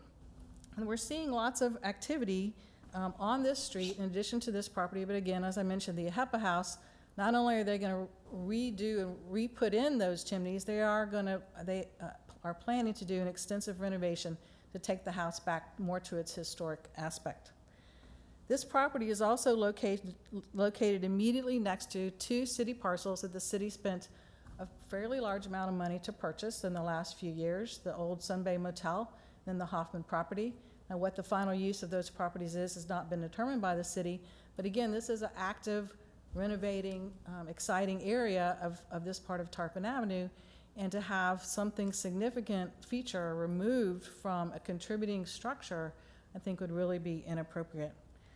So in summary, I would respectfully request that you not allow the removal of the chimneys for the reasons that I've mentioned. I have no problem with the re-roofing with the asphalt material on the entire thing, but not with whatever this copper-looking material might be. I thank you for your time, and I'm happy to answer any questions you might have. Thank you. Thank you. Do we have any questions? No. Hearing none. Thank you, Ms. Terrapini. Thank you. Okay. Staff can do a closing, and if there's any questions still, you can ask. I do have a question, though, with regard to bifurcation. Oh, okay. All right, if that's okay, because I coming here, when I saw the staff's recommendation, I knew the chimneys were going to be an issue. And, as much as I like a copper-looking dormer, I have no issue having it all shingled. So by bifurcating this decision, and I suspect that your vote will probably be to not allow me to remove those chimneys. So unless you were going that direction, then I should step back. But I need that roof done, okay? And I need that roof done tomorrow. And so by bifurcating it, it allows me to go ahead and do the roofing, and then at some point in time, I'm going to have to look at trying to find somebody. And Cindy, if you know of anybody who does that type of chimney repair, I'd like to have their phone number, because I can't find anybody. Well, I helped you research it. Somebody just did the wall at the Ahava House. That's the same trade. But in any event, if you can, I'd appreciate that. Because, like I told you before, I did not want to have these chimneys removed. So if I could find somebody who is willing to do the repair, I like to bifurcate it, and if I find that I can't find somebody, then I may have to come again before this board to have that part of the roof, those chimneys removed and re-roofed to that port to keep it leak-free. Okay. And I didn't realize I was leaking until after the repairs were done, so. I want to ask, if I may, jump in at this point about your bifurcation. I want to get staff's input because, of course, they deal with this on a daily basis, and I want to do what is quickest and expeditious for everybody. Wouldn't we you could just withdraw the chimney portion, just pull that off this application. It wouldn't be bifurcated because this application number needs to be addressed. Okay. So I think you would need to pull the chimney request, go forward with your roof request with the modification for the dormer, thank you. And then that could be addressed tonight, and then when you're ready to address the chimney, come back with a new application. Is that what staff would normally do in something like that? I've never seen a bifurcation. I'm not, because I think I'm in courtrooms. Yeah, because the application number needs to be addressed tonight. We can't leave that open. If the applicant would like to modify the application to be all shingle, actually withdraw that, because that can be approved at staff level. That does not need this board's approval. If you want a decision on the chimney to do with what you will, you would get a decision. You could appeal it, or you could withdraw that. I think his thought is to come pull back on the chimney for now. Yes, but my question to Pat is this, if I may, is if I withdraw that part of the application, I think this board has to approve my choice of material for the roof. And if that's the case, I would need a vote, because I don't want to have to go back to permitting and resubmit an application just to present the material to the building department all over again, just to find out that the material, again, needs to be approved by this board. So and correct me if I'm wrong, but I think waiting, because the roof was supposed to be replaced. I made application, I don't know when they made the application, but I retained my contractor back in either late April or early May. Okay, and with the weather, they keep pushing back construction, because when it rains, they move your job back. And I don't want to have to keep moving the job back in consideration, maybe have to reapply for the permit. So if I can withdraw that portion of the permit, I mean the request, I think it'll allow this board, I believe, to move forward and grant the application with the removal of the chimneys and making sure that the roofing is all one material. Am I correct in that? Having to Threw the chimneys back in, so that confused me. withdrawing the chimneys Right. from the application So all that and agreeing to the one type of material would allow this board to vote, and that way I don't have to make another application. At a for later permit. date, you would come back with a different Correct. application for the chimney should it need be. Unless I think could that's the- find somebody to repair it. Didn't Pat just say that if he decided on, that he could withdraw completely, withdraw the application completely, but if he was going to do just the shingles, he wouldn't need to come back to us, it would be a staff decision, isn't that what you just said? Yes, we had actually already communicated that to the applicant, that if he just went with straight shingles and didn't mess with the chimneys, we could sign off of that at a staff level. So if It he would be did out of- that, then we do not have to Right. approve anything here. No, unless he wants to do something to the chimneys, and then it comes back. No, it was my understanding, and correct me if I'm wrong, is the nature of the material or the optics of replacing the roof had to be consistent, and therefore the shingle design had to be approved by this board. Otherwise, I could put any shingle up there that may not be consistent with the look of that period. I think they're allowed this, certain, asphalt shingles are okay. All right. Okay, when you went to two different materials, Yeah. a copper, and that's when it came to us. So, could I ask Pat a question? If I withdraw it, does that mean permitting, it would issue me a permit without delay, or do I have to reapply for a permit? You would revise, you'd modify your permit to withdraw the chimney removal and to show it all shingles. So you'd get your roofing contractor to give us a new sheet. Okay. Yeah, that's what you would do. Regardless. I don't know, attorney, if this applicant wants a vote from this board, I guess we can accommodate that. I don't know what that vote will be. What I'm telling you is if you go all shingle, staff will approve this Understand that. at staff level, because that's what is assigned in the code. So Even- that's, if you want to vote from the board, Even though, in all honesty, Pat, even though you say it, like Mr. Steffen before, I like validation from this board. Okay. First, even though it may be moot, I would still like validation that at least I can move forward in case anybody in staff, I know, Pat, you're shaking your head, but, stranger things have happened. Let's do it. Let's move Okay, forward let's do it. so we can get on to Okay. the next applicant. So, I forgot where we were. I believe we were at closing. we're at closing. Anybody else has anything to say? I have nothing further to say. Okay.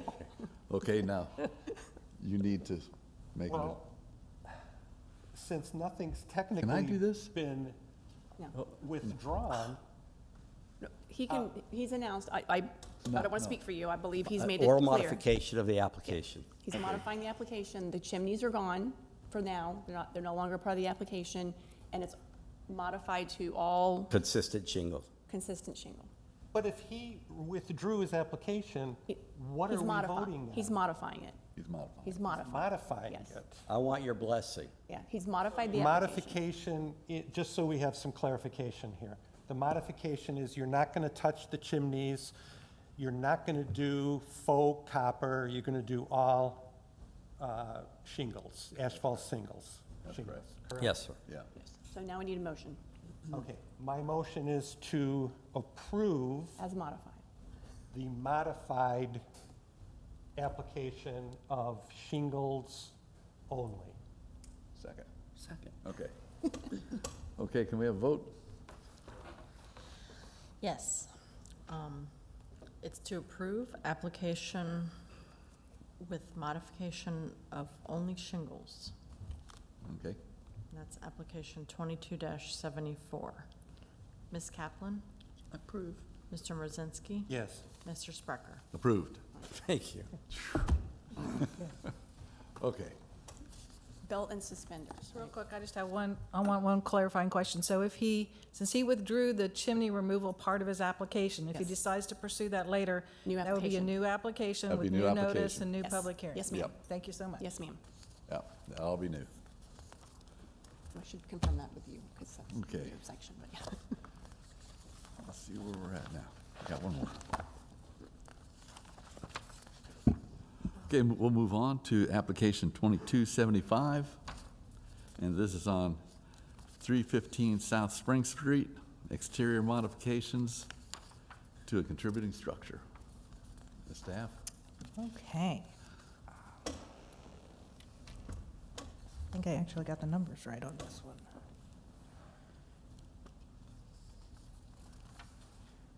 So this first slide shows the location and context. It's facing Spring Bayou there. And you can see the red rectangle there showing you its location at the edge of the local historic district. This photo is showing you kind of the neighborhood context of the houses in the area. This is an aerial view of the property. And the applicant is seeking a certificate of approval to significantly remodel the subject structure.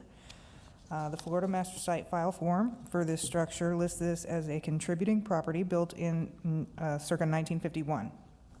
It's listed as a masonry vernacular, but it exhibits elements of the ranch style, including asymmetry and an emphasis on width. Low-pitched hip roof, concrete sills, stucco bands, corner wrap windows, and decorative iron porch support.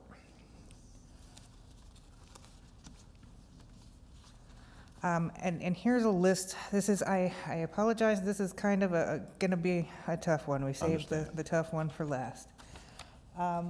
So I kind of made a chart here showing the proposed renovations, which are the new elements, which is a front desk, a deck, covered porch, a retaining wall, 3-foot PVC fencing, a French door that would be replacing an existing center window, a concrete retention wall, paver walkway in the rear yard, wall sconces, and a water feature.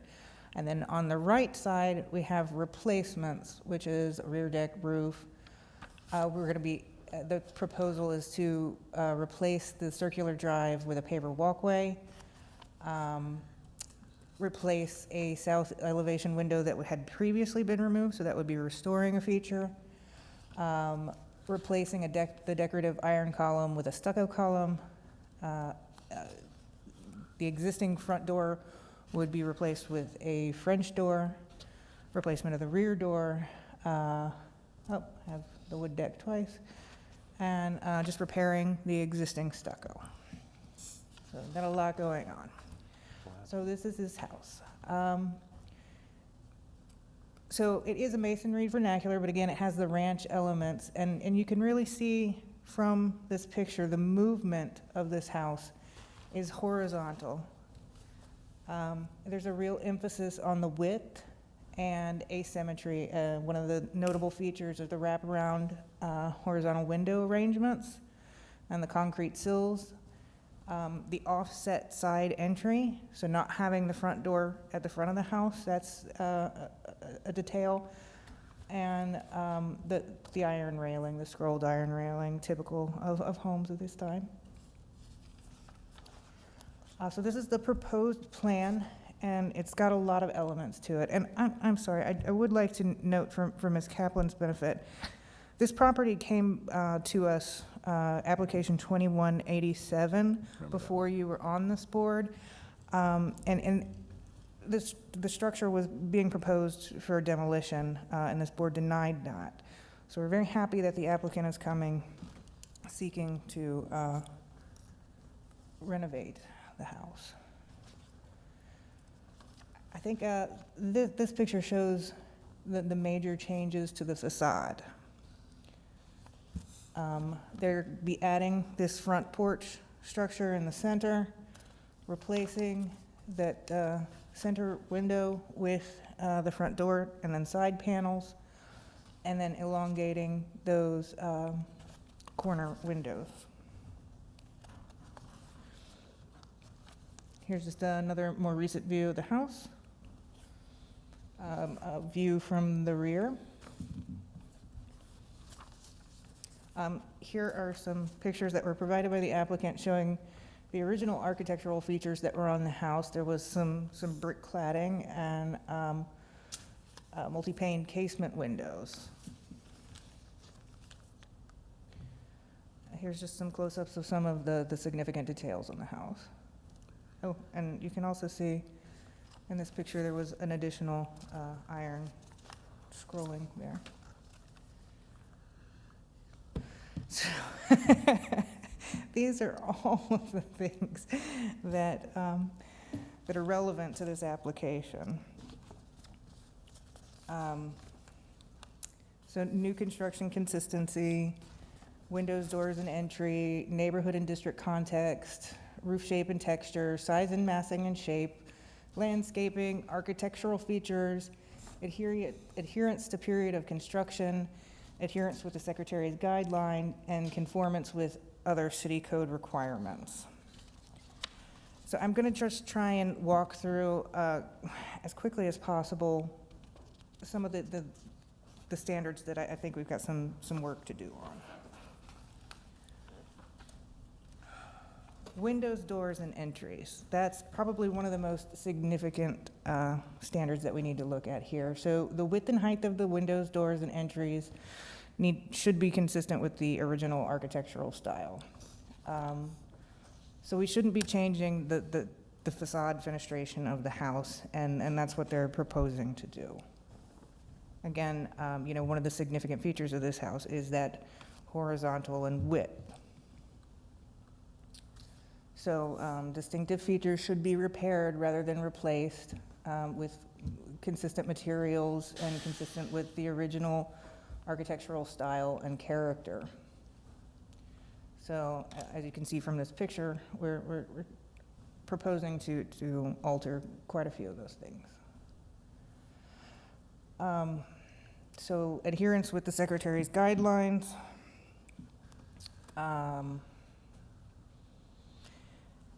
I think we've got some issues there. And then conformance with other city code requirements. I had thought there were a couple, but I have got that narrowed down to the main one would be the alteration of the driveway. Because of its location, if they were to turn, they're proposing having a singular parking space and turning the circular driveway into a walkway. And then I believe they're proposing to remove the concrete driveway in the back, then it wouldn't meet the parking requirements in the code. And here is the laundry list of all the design review guidelines. So, this is a difficult one because we're tasked, the purpose of establishing the historic district is to preserve the historic character of the neighborhood. It has Tarpon Springs is unique and eclectic, and some people may look at this home and say, this is not aesthetically pleasing to me. This is no longer the style. This is just an old home and it needs to be updated. But that's not what we're tasked with doing here, right? We're tasked with preserving the historic features that were noted as significant at the time of the resources survey. So I think large portions of this proposed project are really good. I think I need some clarification on a couple of things.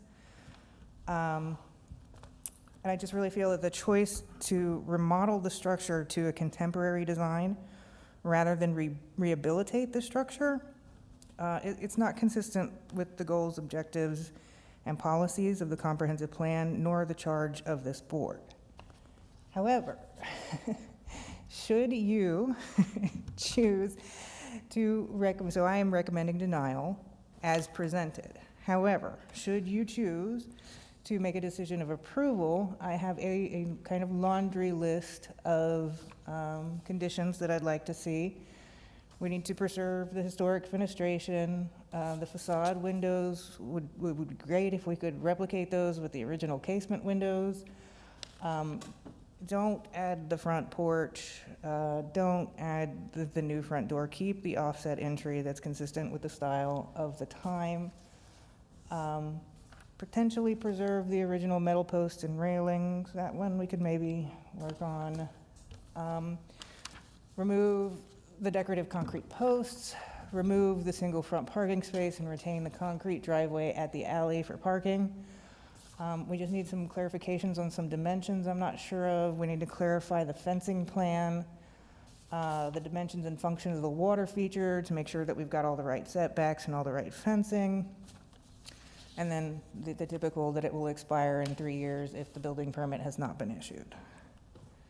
So I came up with this table to try and simplify this. Everything that is highlighted in orange is something that this board requires your approval on. Everything else could be worked out at a staff level as long as it's consistent with the guidelines. So I would like to propose while I'm technically recommending denial, if you could discuss amongst yourself on these elements that really require your approval, and then perhaps staff could work with the applicant to make some minor modifications that are under staff's purview, and get to something to where they don't have to come back to you again. Okay. Any questions? Questions? No questions? Okay, will the applicant present Oh, yours? I'm sorry, I failed to mention one thing. We did receive a letter of report, of support from the neighbor. Yeah, we saw that. Okay. We got that. Thank you very much. Okay. Good evening. My name's Christine Petita. I am one of the owners of 315 South Spring Boulevard. I don't know if you all remember me coming I do. last fall. So knowing that this was complex, I have brought our contractor and our architect. You've already spoken with both of them. So I'm going to defer to them. As Caroline mentioned, this is complex, and they'll be your subject matter experts, but I'm happy to answer any questions that you have for me personally, as this is family home, built by family, going to be retained by family.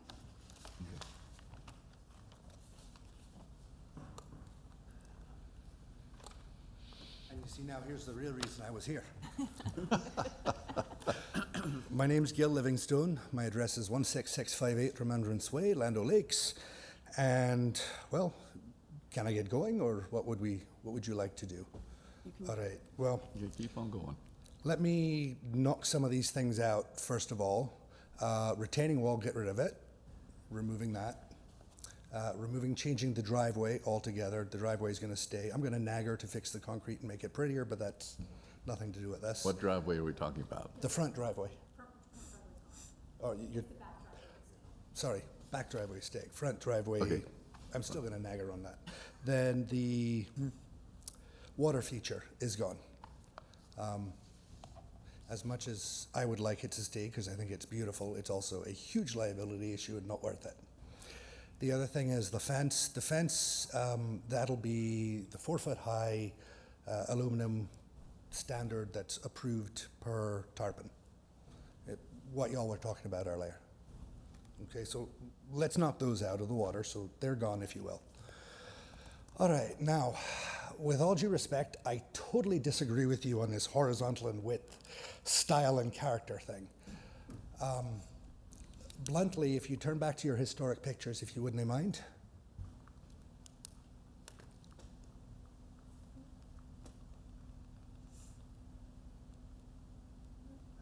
That's lovely. Any of those will do. Ugh, Okay. Not that thing. I think I had two. There you we go. Perfect. If you look at what was there originally, there was no porch outside of the front door. It actually cuts back. There's no roof there that you can see. You can see where it cuts back. They had beautiful brick showing with those gorgeous casement windows. And honestly, if the house looked like that nowadays, I'd tell her she's absolutely daft to try and change anything. But someone around the 70s or 80s came in, stuck out everything, stuck into those god-awful windows, and went, yay, it's modernized. There's nothing historic about the building as it sits. Okay, again, this is what I do for a living. And I understand that staff is going to go, hey, we want to keep the features. So that being said, what we then do is go, all right, well, we've still got tarpon springs, we've still got the features, we all come down here. I mean, heck, I bring my own daughter to all the art festivals. And what it really comes down to is how do you make it work with what's going on nowadays? So let's talk about the front deck first. The idea of the front deck is what it has always been. People like to sit out front of their house and look at the water. I mean, it's absolutely beautiful. Last time we were there were manatees going up and down. So that's the whole point. The step, or the front deck is stepped. There's no way not to do that unless you literally build a wall, which nobody wants to do. It's stepped because the whole ground slopes down. There's no other way to do it unless you make a concrete sloping thing that, God forbid she has anybody over in a wheelchair, they're going to be going flying, although it would be fun for the kids. So in respect to that, I believe it needs to stay, and there's nothing non-historical about that, because the historical use of the area, it was done by the water for a reason, so you can be by it, you can see it, and that's where people functioned. And that allows to the functionality of the era. Now, as far as the house as it exists now, she's absolutely right. There is no front dormer, there's no front hip roof, there's none of that there.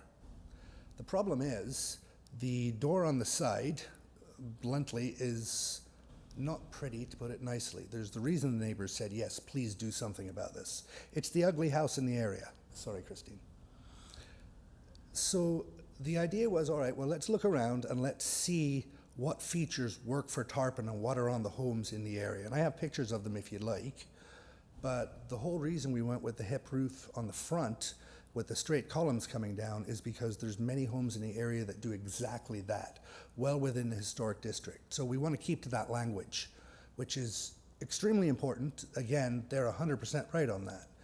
But what I would say to you is my interpretation of it is that keeping the history of 1980s, well, if you all want to go around in blue hair, spiked hair, and go back to punk rock, great, we'll take pictures and we'll all enjoy it. But the architecture of the time reflects that garbage. Nobody liked it then, nobody likes it now. What she's wanting to do is turn it into something that fits specifically into the neighborhood. Now, adding the front doors instead of the windows, that's a taste thing, bluntly. Are they absolutely necessary? No.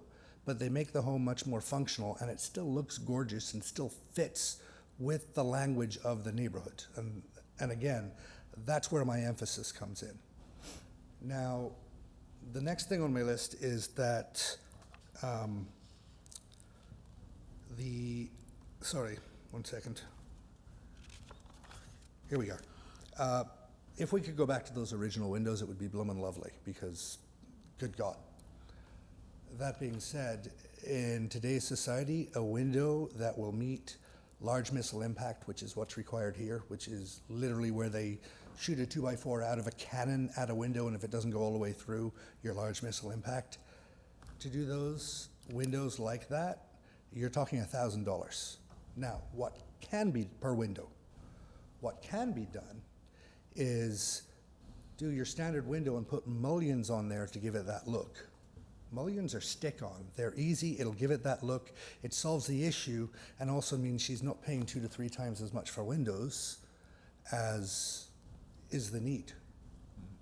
So that would be my suggestion with that. We go with standard casement everyday windows, okay, and stick mullions on them. It'll give back that original look, which I agree is way nicer than just a blank window. The landscaping, I would talk with staff about that, but she kind of wants to go a little bit what I consider nuts on landscaping and do a lot and make it really pretty. And considering I do my own landscaping at home, I think she's insane, but we'll leave that part alone. And then finally, the side door where you have the scroll work that's existing. If you see in this picture up to the left, there's the pretty scroll work at the time. The problem with what's there right now is it's all rusted. And I've got an up-close picture if you'd like to see it, but that's beyond repair. And bluntly, to do the front hip roof portion with the 2 columns, which again is specifically to match with elements in the neighborhood, that scroll work would not work with that. So you're better off putting just a straight column there, and then the language of the whole house all works together. Now, there's a couple of other things I'd like to point out, if I may, and I know I'm taking long, I'll try and hurry it up. No, go ahead. Where the windows are, even in this picture, you can see those nice, big, heavy sills. And unfortunately, the renderings we gave do not show those. The sills are actually part of the original language. And what that is literally the way the windows step back and they stepped it out. They did that at the time to help with drainage. It was all to do with water and keeping it out of the house. The fact that it made it pretty is just a nice side effect. But we'd like to keep that language. We do want the windows to enlarge just to give the home more light, because obviously you can't raise the ceiling of or you can't raise the ceiling inside the house, so you're kind of stuck with the height we've got, and it needs light inside. That's our solution to doing it. We can, if we need to, we can shrink those up a little bit, but we'd like to keep them where they are. That being said, I do recognize that's a modern adaptation of the language of the time. Whereas I would say to you, doing the hip roof with the columns and the column on the side is not a modern adaptation. It's a, hey, here's the language of a few houses down. Everybody who's around there likes it. It looks beautiful. And it keeps to the language of the era that this was originally from. So I think I've caught everything on the list, and I would be more than happy to answer any questions you may have. Okay, if you don't mind, let's go through this list again. No worries. Okay. Okay. Now, what you're saying, I know what you're saying with the looks of it, stuff like this. But just for the record, what are we going to, the water features out? Water features out. Okay. It's bloomin' dangerous. End of story. Okay, water features out. PVC fence is out. PVC fence is out. I'm honestly not sure how that got on there because that was our mistake. Sorry. Where was that fence supposed to be? I really wasn't. It's supposed to be aluminum, 4 foot high, your standard. I know, but where was it supposed to be? On the sides. Oh, on the sides. Okay. Retaining wall, that's out. Okay. And water feature, that's out. Is there anything else? Am I missing anything? Oh, the front driveway's staying, or sorry, is going to the one car with the nice, pretty walk-up. No. The So back the driveway's gone, is just, we're leaving it alone because Okay, obviously they've got to be able to park. driveway stays. Yes. And then there's not going to be any parking place in the front. There you go. Okay. Anything else? Okay, staff, you got that? That's it. Okay. I'm sorry, I know I threw a lot at you. I would just, yeah, I really want to see this house get fixed up. I say this every meeting at least once. You know, it's not about what we find aesthetically pleasing or what we think is pretty. It's, are we preserving historic elements and maintaining architectural integrity? Okay. That being said, my proposal would be for the board to render a decision on these elements that are here in orange, and then direct, because, you know, we're hearing a lot of what's changed with the drawings. If we could just Okay. get the revised drawing back and approve them at staff level. So- Okay. Okay, so we're looking at the things in yellow. So the Okay, front deck, Essentially, it says front deck, the covered porch over the door, the French door, so that's all in the front, right, okay? Existing circular drive is gonna be gone. That's for what they're saying. Okay, decorative columns, we gotta discuss that, you do. okay? Front door, French doors, I thought we had that. So they're proposing to replace the center window with Yeah. a French door, and then also the existing front door with a French door. So you're gonna have two front doors. The existing front door is just this ugly old thing, and bluntly, we decided, okay, if we're putting pretty French doors on the front that look right, then we should hit the side one too, or it'll look ridiculous inside too. Okay. Okay, so we have two front doors. Okay, and then the rear door, what was with the rear door? The rear door just needs fixed. Okay, that's just a replacement. Okay. Okay, I think we can do this. She may have more. Okay. She's another individual here for hers. Okay, yeah. Any You had more more comments? testimony or- you wanted to present from your other? You don't have to. I just want to make sure you get a chance to present everything you need to. Okay. Okay. Okay, well, we're gonna have to, Questions. huh, You're questions? done, then it's question time. Well, I thought I started that already. Well, I butted in, I'm sorry. Get back to what you were doing. Thought I started that. I Okay, any thought more I questions? misunderstood, and I thought somebody else was going to speak on her behalf. Okay, so we got 2 front doors. Okay, I think it's time for discussion. We need to. Well, no, Okay. Here I anybody go else? again.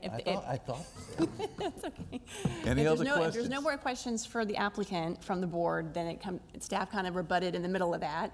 So I don't know that she has anything else to say. And then they get their chance to close, and then you get to make the motion. This is more like a courtroom. Well, it is. Everyone needs a chance to talk equally. Okay.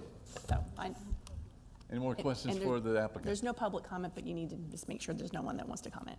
If I may, when you say 2 front doors, the existing front door, it's off to the side. I know, It's yeah. not an obvious front door. That's part of our problem with it. Okay, you're gonna keep it a door, though? We're gonna keep it a door because it's way cheaper than actually Okay, pulling everything yeah, and patching it the whole there's no 9 problem yards. with that. I just call it front doors because it's in the front of the house. Gotcha. Okay, that's it. Okay. Now, where are we? Public comment. Public comment? None? Okay, good. Staff? I have nothing further. Nothing? Applicant. Okay, applicant? No more to say? I'll happily answer your questions, but I think I've kept you long enough. Oh, no, you answered our questions pretty well. You got any more questions? Come on, Paul. Bill. It's a tough one. I always have lots of questions. I know you do. I know. However, everything has changed so much here. I don't know how on earth we could vote on anything. We're being told this is out, that's in, this is out. I'm putting X's through things. How am I going to make, or anyone going to be able to Essen- make any es- sort of Essentially. motion, Okay, essentially. much less a decision? Okay. Essentially, I think it comes down to the front look of the house. Okay, The items highlighted by staff, I believe, Yeah, and everyone correct me, that's what's for you to decide. The things in orange are, But some of those have already been I don't Xed think out. I don't think any of those have been no, removed. none of them. I have- thought the existing circular drive replaced with pavers walkway. No, I think that's still in. No, you do not, you no longer No. want that? I thought it was out. No, the circular driveway in the front is out.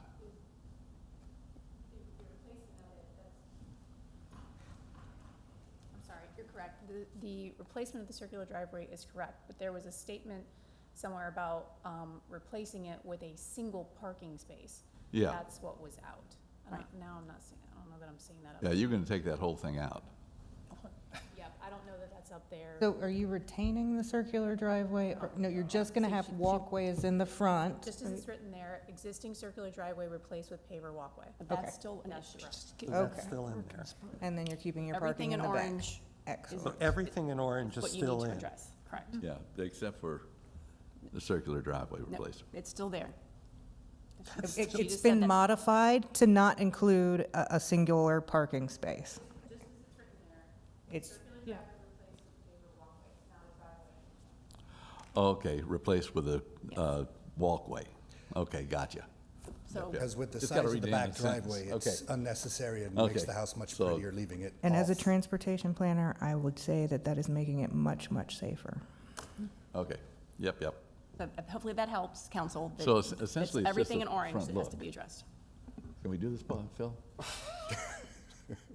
Can we do this?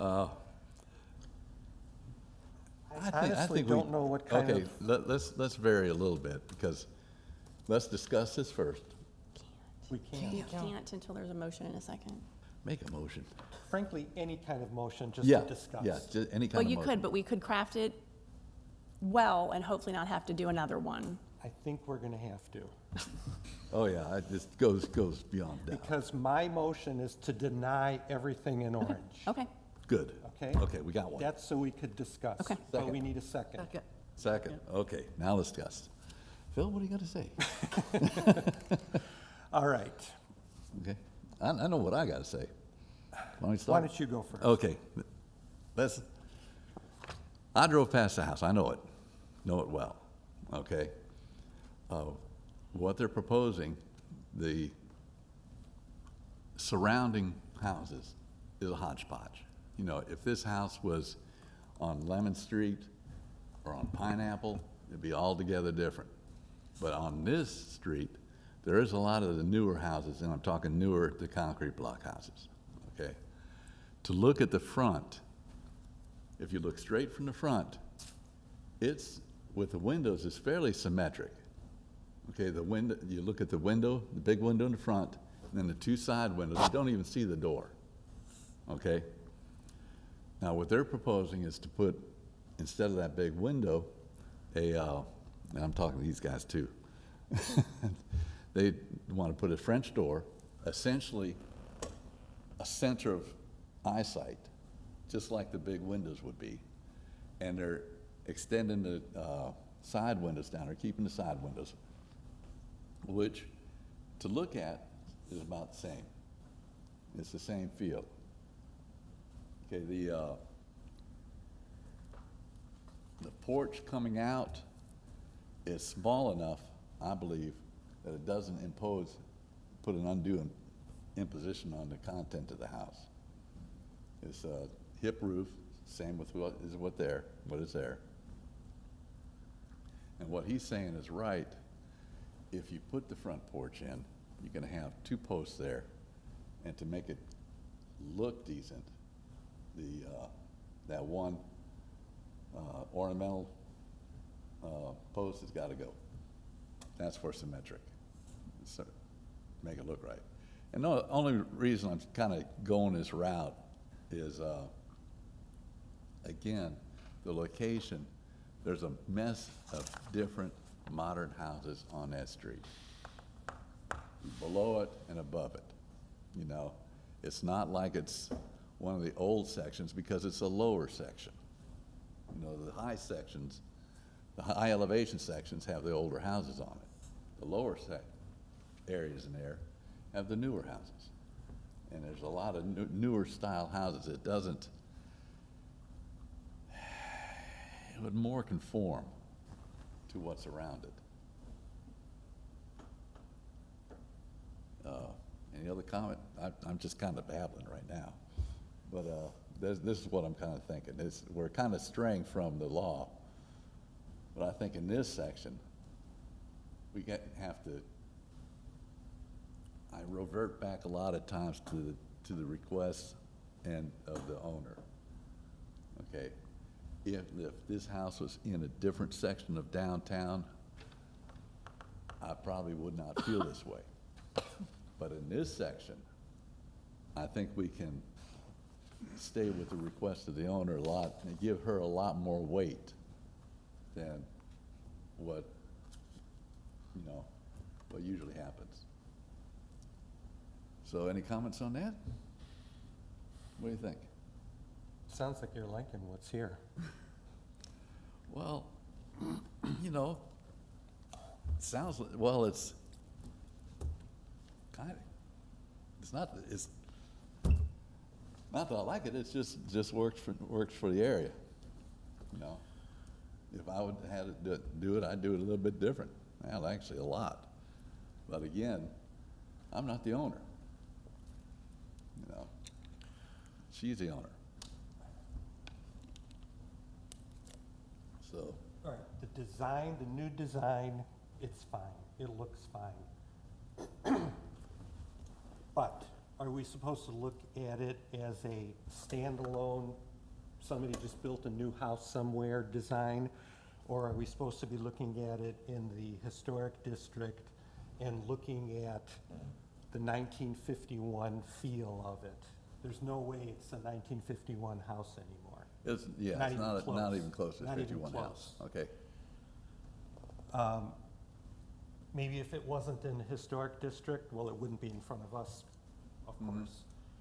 I wouldn't have a problem with it at all if it wasn't in the historic district. And I think that's what it all comes down to, is what are we trying to preserve? May I say something, or am I not allowed? Not right now. Okay. I'll save it. Well, we'll get back to you.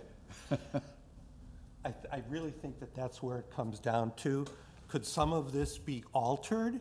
Maybe those side windows are way too large. I seem to recall when the applicant was here before, one of the issues, the person that was talking at the time was talking about that the floor would have to be raised to fix some of the possible flooding problems.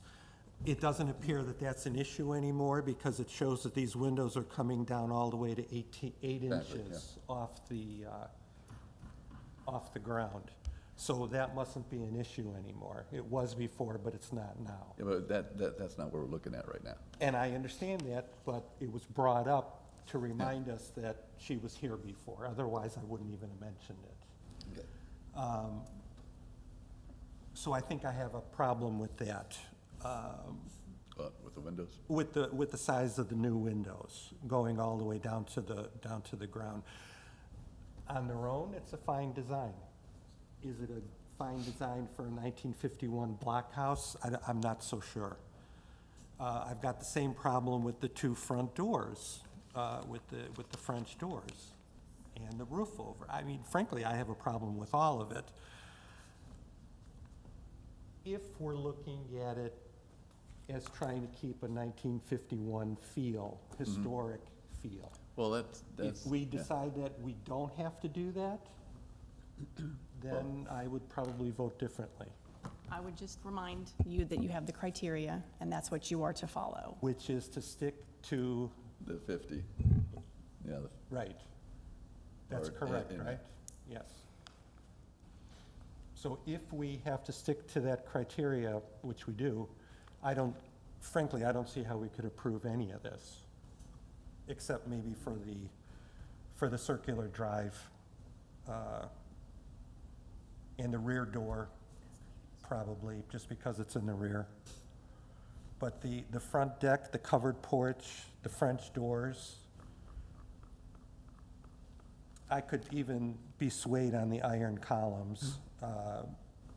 But the existing front door with French door and, like I said, the rear door would probably be fine. I don't know where to go with this. Yeah. There's so much here to look at. I just don't know where to go They're with it. changing the whole look. Totally. Yeah. Okay. I'll let him talk. You have a motion that's been seconded, and you've had conversation. You can take a vote.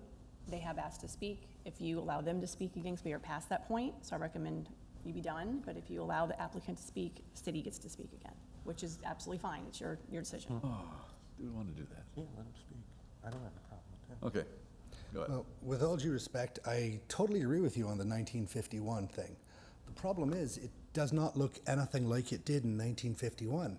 It looks like somebody came in the late 70s, early 80s, and slapped paint on a pig because they were too lazy to put the place back to rights. They stuccoed over everything that made it pretty. They changed the windows out to the garbage that's there right now, and we're stuck with it. And there's nothing historical about 1980s. Talk to me in 40 years, and yeah, we can call 1980s historical. But now, no. Yeah. The other side of the coin is, as far as the windows, what staff emphasized, by the way, was those nice sills, which I agree with them wholeheartedly. That was one reason we wanted to keep those, is to at least keep the elements that we can keep from the original home. The only thing left from the original home is the rusted out thing and the nice big sills. And to be blunt, I think the reason the nice big sills are still there is because they didn't want to go to all the work of cutting them out because they were there with the original home. And yeah, that's the one thing from the 1950s, that look that we can keep. But there's nothing else that's 1950 about this house. I mean, that's why we went to the trouble of looking around the neighborhood to go, what will work with what else is here, and what elements work with what's here in this area of Tarpon. I mean, you're 100% right. If this was just down the street, good God, no. But where it's sitting right now, the elements as displayed are what work specifically with the other homes in the neighborhood.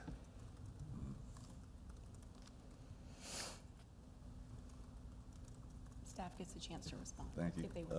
Are you done, Yes. staff?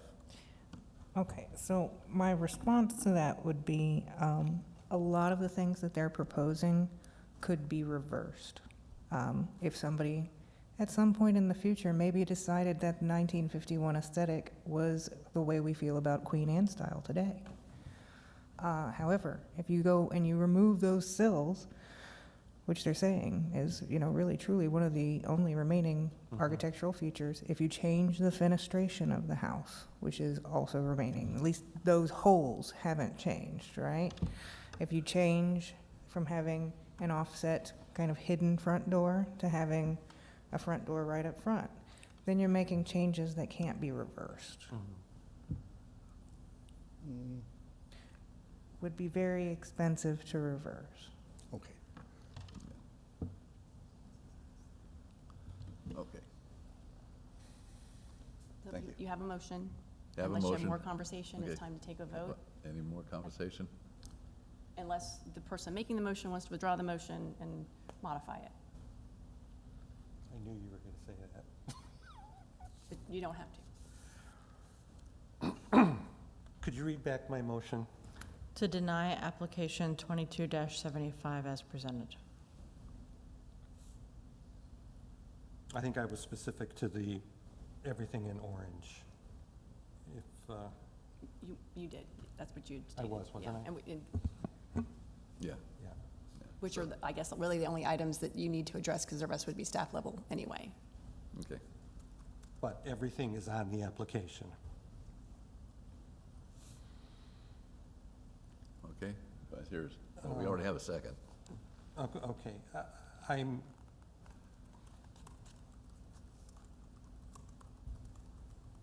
I don't think I put this in my original motion. I'm still going to, I'd like to just amend it to say denial of everything in orange except for the existing circular driveway and the rear door.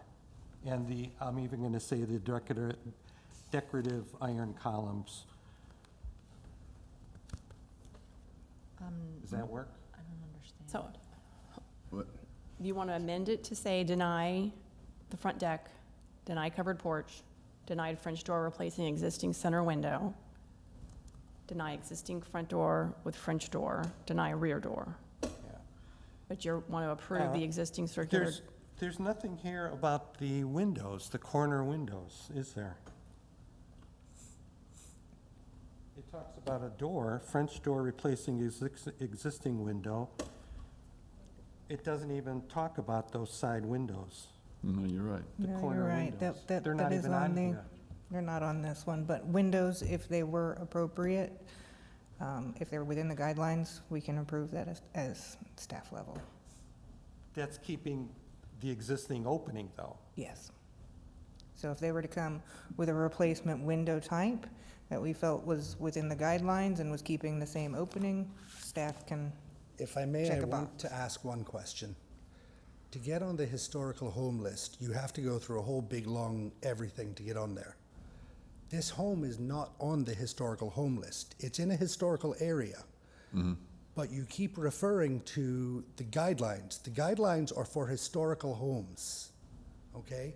So you've got two different animals. You've got a guideline for historical home, which requires getting on a national list, agreeing and signing in paperwork, basically you might as well sign it in blood, saying that you will never ever change the look of the home and that's it, period. They have not done that. There is no paperwork anywhere where they have agreed to do that. They're in a historic district. By living in the historic district, they have agreed to keep the historic look as much as they possibly can. That being said, I have to then say there's nothing that staff has allowed that any court would pass that says they can say you cannot make those windows larger because you signed something saying that you're a historical home and that's it, you signed in blood and you're done. We've been through this before. It's one of those things of yes, by living in a historic district, you must do everything in your power to keep to the look of the district and the area. That's the reason the man who was here before wanted the chimneys, and I'm like, look, do it out of fiberglass. It'll look the exact same, nobody will be able to tell. It's foam with fiberglass on top, you're done. There's no problems with that because it looks exactly like it should per a historic home, which he did say the home was historic. So because he said that, I don't know if he signed the paperwork or not, but that's my assumption. He's not allowed to change that. So staff is 100% right on that. But she never signed this. Nothing historic about the existing look of the house. It is a 1980s thing. Sorry, I can't think of a nice way to put it. It's a thing. What she's trying to do is make it beautiful for the area and for her family who's living there. This is a family home. You guys wouldn't let her knock it down. I get it. But to then go, look, not only are you not allowed to knock it down, but you have to keep it in the essential ugly style that some idiot made it in 1980s, which is exactly what you're saying if you deny this, is beyond ridiculous. And I can tell you, it won't be accepted. You know, we'll have to go from there. Zach is to speak. I got it. So just make sure that you Is this a remember that. contributing structure? Yes, this is a contributing structure in the All right. local How is it a historic. contributing It's structure? a contributing structure in the local historic district. Okay. Thought process. By your opinion? By the adoption of the Board of City Commissioners. Okay, so the Okay, next we need- step then Hold- would be We can to. back and forth. just Yeah, so we're not going past- back You're and right. forth, okay? I'll shut Okay. up. So it's one at a time. And we're Okay. past that, but if you, since he spoke, she does get a chance to Okay. speak, and then It's we fine. need to figure out what we're doing. Okay, you're the last one? Okay, all I would say is that I was really trying to get to a position where you could make a decision on some of these major Oh, yeah. components. Make a decision on the major components that require HPB approval and give the applicant an opportunity to work with staff to come up with solutions for things that staff can approve. Understand. I'm And trying, yeah, I'm I really appreciate trying that. to get to yes here, you know? Yeah, I appreciate that, because you did filter And it out if we loud pretty well. approved some of the things in orange and not others, and if you got together with the applicant, you could possibly work on a redesign or something that That they would would be bring lovely. back, or that you would be able to just No, make a decision on? no, No, those things that are in orange, staff cannot approve. They would need to come back. That's our decision. Orange is our decision. But if they would agree with, okay, if for instance, if you say, we're gonna deny the covered porch, and we're gonna deny changing the fenestration. We're gonna keep the original fenestration. And then they come back to me with plans that keep the original fenestration and make changes to other things that I can approve, then that's Okay. fine. Yeah, but we still have to make a decision on the orange ones. Yes. And currently, there's a motion. Still have a motion? Well, Motion to did I deny. ever amend my motion? No. Right now, you have a motion to deny everything that I read out earlier and that's highlighted in orange in our materials, and that has been seconded, I can't say that word, and there's been a second, and so it's up for a vote. Or Yeah, an discussion. amendment if We discussed you- it, and then it's, And all three of us would have to agree, and Right. if one of us Right. doesn't. It does it's- not pass. It doesn't doesn't have, pass. you gotta have 3 yeses, or 3. Whatever, right now, your motion is to deny those items listed that we discussed. In orange. So you in just need orange. one. And so if one need person was. doesn't want to deny all those, your motion will fail. The application is still there. So when either a new motion is made or. Well, actually, no, it's recommended denial, so it'll be done. The staff's recommending denial, you're agreeing with that. If you get 3 people to agree, it's over. If you do, if you don't get 3 people to agree, then it's not denied. I'm confusing myself But, now. well, that's confusing. Yeah. Let's run Hold this by on. him again. It's just the other Hold on, way. that's the Other way. opposite way. See, Yeah. I get confused too. These are confusing moments. Yeah, Your motion is to deny it. All 3 of you need to agree right, for it to be denied. right.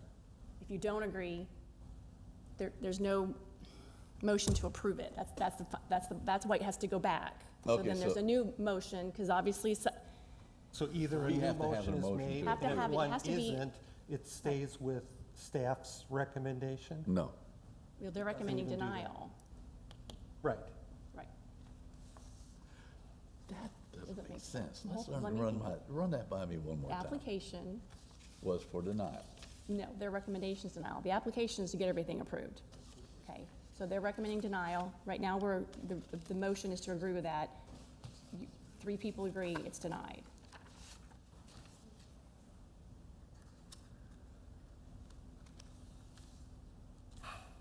Okay, so if 3 people agree, they're shut down. Okay, Sorry. Right, let me, because you have to have 3 affirmative votes to do anything. I knew this one was gonna get us. Yeah. So, he's got it to, Phil's got it to, he recommended denial Right. Of all the orange. of all the orange, okay? Now, if one of us doesn't go along with that, then the denial, then they get approved. Well, no, because you don't have 3 affirmative votes approving it. Oh, you have to have 3 more, So then they have to okay, so essentially it's a Your catch-22. policy or your procedures say an affirmative vote of at least 3 members is required to pass any motion or adopt any order. So I guess you guys have to duke it out. Duke it out and fight it out. Right now. Okay. Well, let's have a vote and then we'll discuss it afterwards. Ms. Kaplan? Hold it, I'm sorry, I was just kind of joking. No. Hold on one No, second. well, we don't have to vote right now. We can still keep discussing. Oh, yeah, Because there's yeah, still yeah. a motion on the Yeah. floor and it's been seconded. So we could just keep discussing. I don't have to change anything yet. No, you're not changing nothing. All right. Let's duke it out then. Let's start from the beginning. We're here for a while, okay? Okay, The front deck, I'm just going in order here. yeah, The front deck doesn't seem to make much sense unless they're doing a covered porch and they're doing French doors. right, So if they're not doing French doors, they don't need a covered porch or a front deck. right. It's together, you know? And then we've got the iron columns replaced with stucco columns. There would be no stucco columns if there was not a covered porch, That's true, right? right. Circular drive, that's a non-issue. That's non-issue. All right, so is the rear door as far as I'm concerned. Yeah, non-issue. So The second door, this side door in the front, they have, So the big thing here is probably the French doors. yeah. If we go along with French doors, then it seems to me that the deck and the porch and columns pretty much follow. Exactly. And they already have big windows there. You know, that's an open spot. Take a look. Here. Yeah. So they'd be taking this out and putting Yeah. in doors. Yeah, it'd be going all the way down. What about instead of that covered porch, just some sort of nice light pergola or something? Instead of a heavy porch roof. That's not a pergola. We're keeping it in the roof line. We're staying within the roof line. They're adding a new one. No, but the type of roof and stuff like that. Okay. It's an extension of that roof. It's not that big. It's just covering this area right here. Thank you. See, see what we're talking, we got to discuss. Okay. Make sure you're on the microphone so you can be heard. No, it's But fine, we just have to make be sure you're- heard. just We make have sure to you're on talk the loud microphone. enough. Okay, we to have to be There's heard. a bunch there, just make sure you, Okay. bring it over towards. Okay, I'll just bring we'll hear everybody on mine. Okay, bring yours over. Okay. That should not be heard, or No, That's right. Just so we can all be heard. going along with the idea that it's not original and it really is not from that era, it's from the 1980s. I think there should be an altitude. Well, and again, he did mention, and being ugly is in the eye of the beholder, so let's not Yeah. even go there. It may have been updated in the 80s or 70s, but the openings didn't change. So the feel is still there. I know, but the feel, the only difference between this and what they're proposing is you're going down. Round level. The window areas are gonna be, windows sections are gonna be the same. See what I'm saying? And going with that area, you know, if it was in a different area, no, you can't do it. But that, I wish I had some pictures of the houses in that area. All right. If we agreed to that, and the roof line, and the columns, I still don't like the idea of these windows being so huge. But that's not even mentioned here. Staff said that they would deal with those I think corner we need to windows. deal with that one because they're talking about that's integral part of the look. If you have let's say if you lengthen this down, that means these should follow. Yeah. Okay. You understand? Yeah. Thank you for the question. I have corner windows like this in my house, and I would never think of changing them. No, but you know, it's, Make sure you're speaking up, Yeah. it's, Staff can't hear, guys need to speak. Okay. We need to make sure we're speaking loudly so everyone can hear. Staff All right. can't hear. We're talking about the front windows, and we're talking about the corner window openings. see, I have no problem with Go going, ahead. because we're going down here. That just makes it symmetric, you know? And he's right in a lot of respects. That house has been changed a lot. So how are you feeling about Feeling this? that it should be approved because the house has been changed a lot. We And can't you're hear. going with Sorry, that. I'm going the with that microphone too. needs to be closer, we can't hear. Yeah. Feeling that the house has Well- been changed a lot, and I agree with what that gentleman said.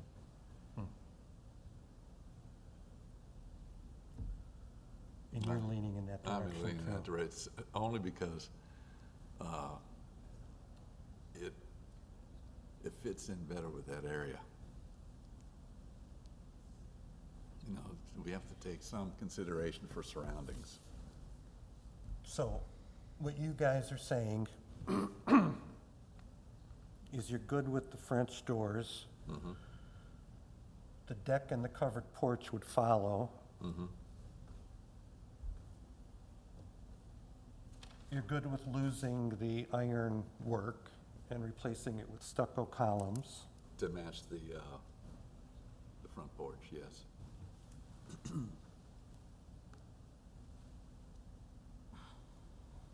And we already talked about the circular drive, Yeah, that's not an issue. which actually is probably a good thing.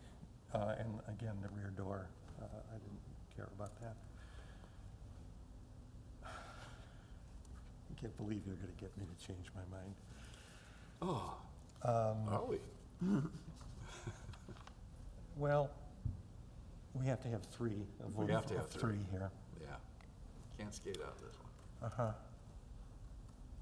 Now, the one other door too is this one right here, and that's the existing door. On the side is going to be a French door. Oh. So Oh, that's not an existing. entry. That's not an entry. Oh, I was reading that wrong. Yeah, Existing That- front door with French door. yeah. But essentially, that's Oh, you don't- going to be like a window. Well, Yeah. yeah. Okay. Right. If everything else is coming down to the ground, what difference Yeah. does it make with that? Yeah.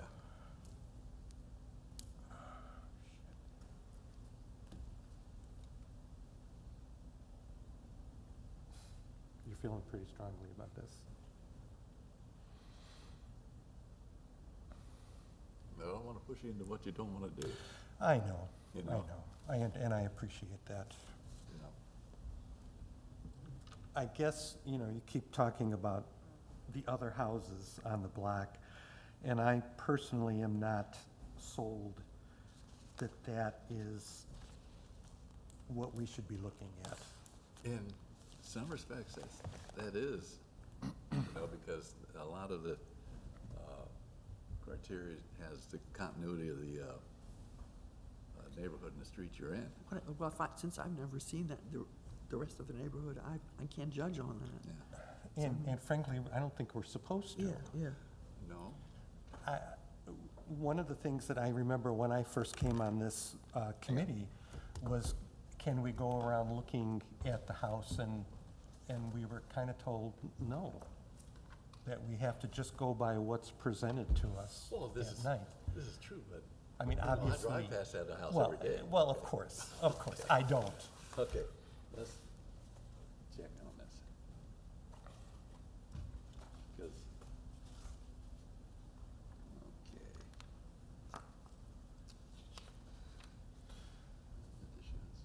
Hold on one second. Can I ask for some clarification with the staff? Oh, come on.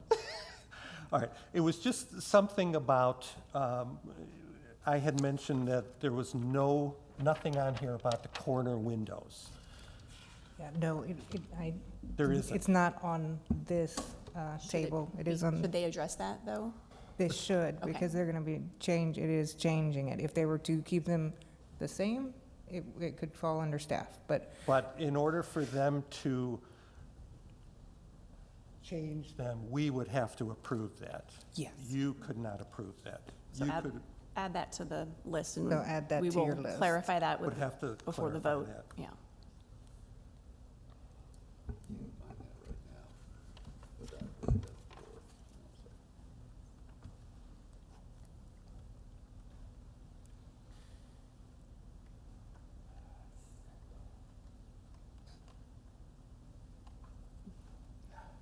Were you looking for the language about the The language surrounding area? about, Surrounding area? Continuity in the, I think in number 5 of the criteria, it says the size and mass or shape of the building after alteration shall be reflective of the building's original architectural style. The size and mass or shape of the proposed structure, new construction should reflect the character of contributing buildings within the district as well as those immediately surrounding the subject property, and shall include review of architectural elements such as roof lines, fenestration, and other components of facade design. That may be what you, sounded like that's what you're talking about. That's what I was getting at. So you're saying that That kind of, we should consider the way the houses are around it. Yeah. Well, then pictures of the houses around it should have been presented too, because then everybody has a chance to Yeah. go around and look.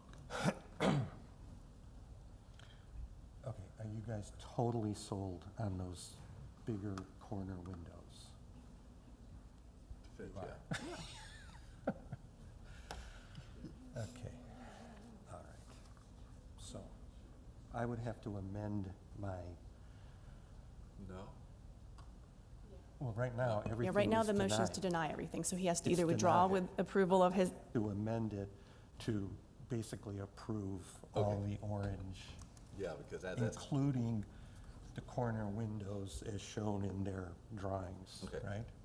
okay. Yeah. That way we wouldn't have to go through another vote.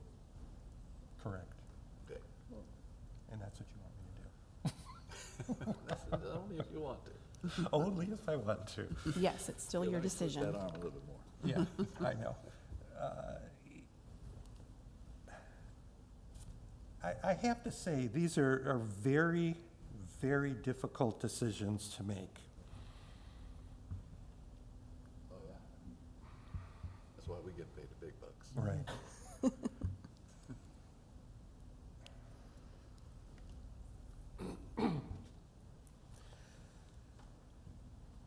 All right, let me see. I'm just looking at the preliminary staff recommendation here. Should be revised, preserve, so preserving the openings is out the window. Replacing the windows with original casement is out the window. Pardon my pun. Removing the front porch, forget about it.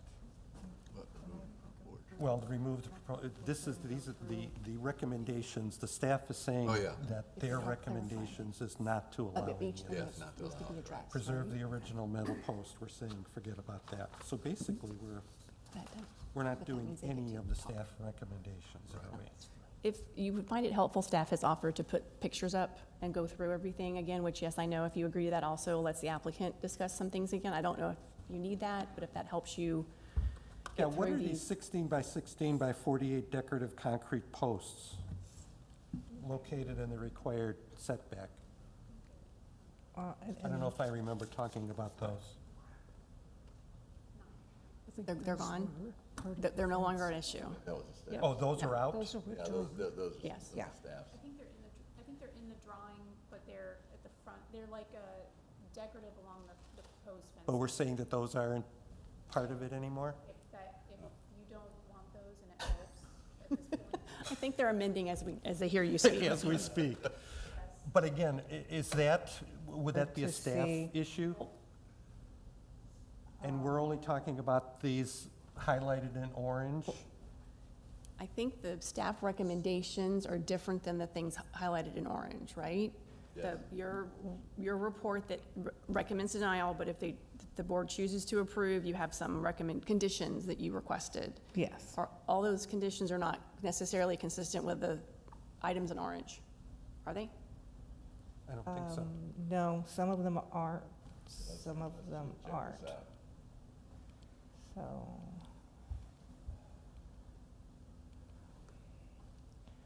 So the first one would be to preserve the historic fenestration. So maintain the dimensions and locations of the front openings in the facade.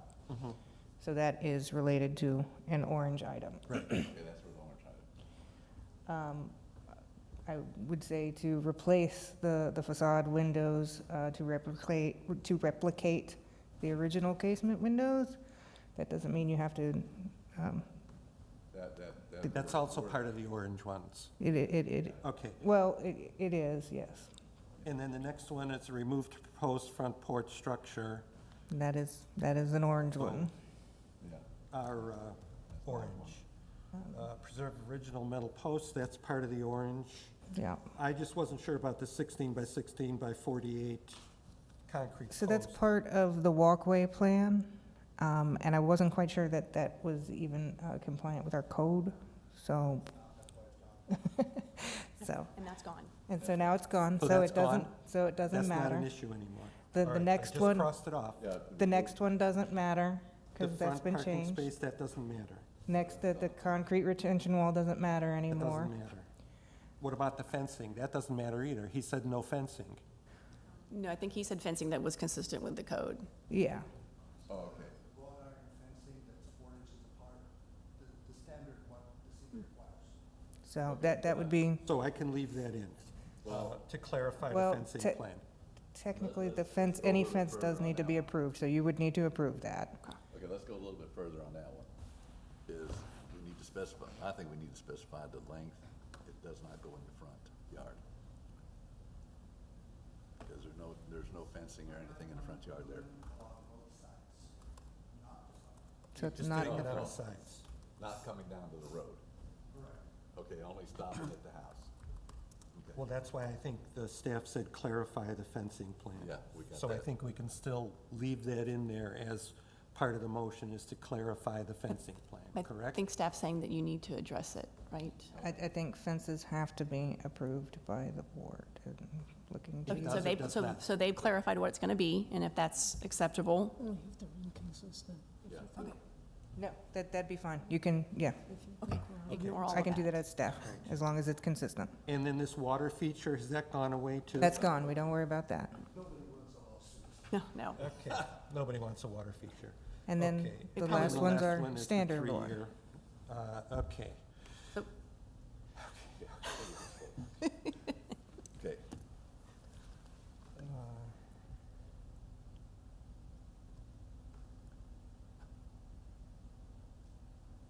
Okay. All right. I'm going to amend my original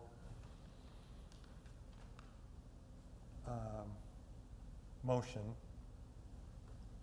And if I do, the person that seconded it has to Yeah, also. well, in this case, it has to be because the chair can't do it Yeah, anyway. oh, okay. I'm going to amend my original motion to approve everything in orange on this list. Is that good enough to say that? Let's read them out, We'll read 'em because there out. is one that's We'll read not 'em on the out. list. To approve the front deck, the covered porch, French doors replacing the existing center window,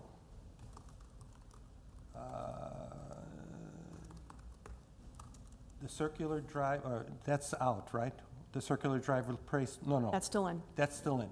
That's still in. The existing circular drive replaced with paver walkway.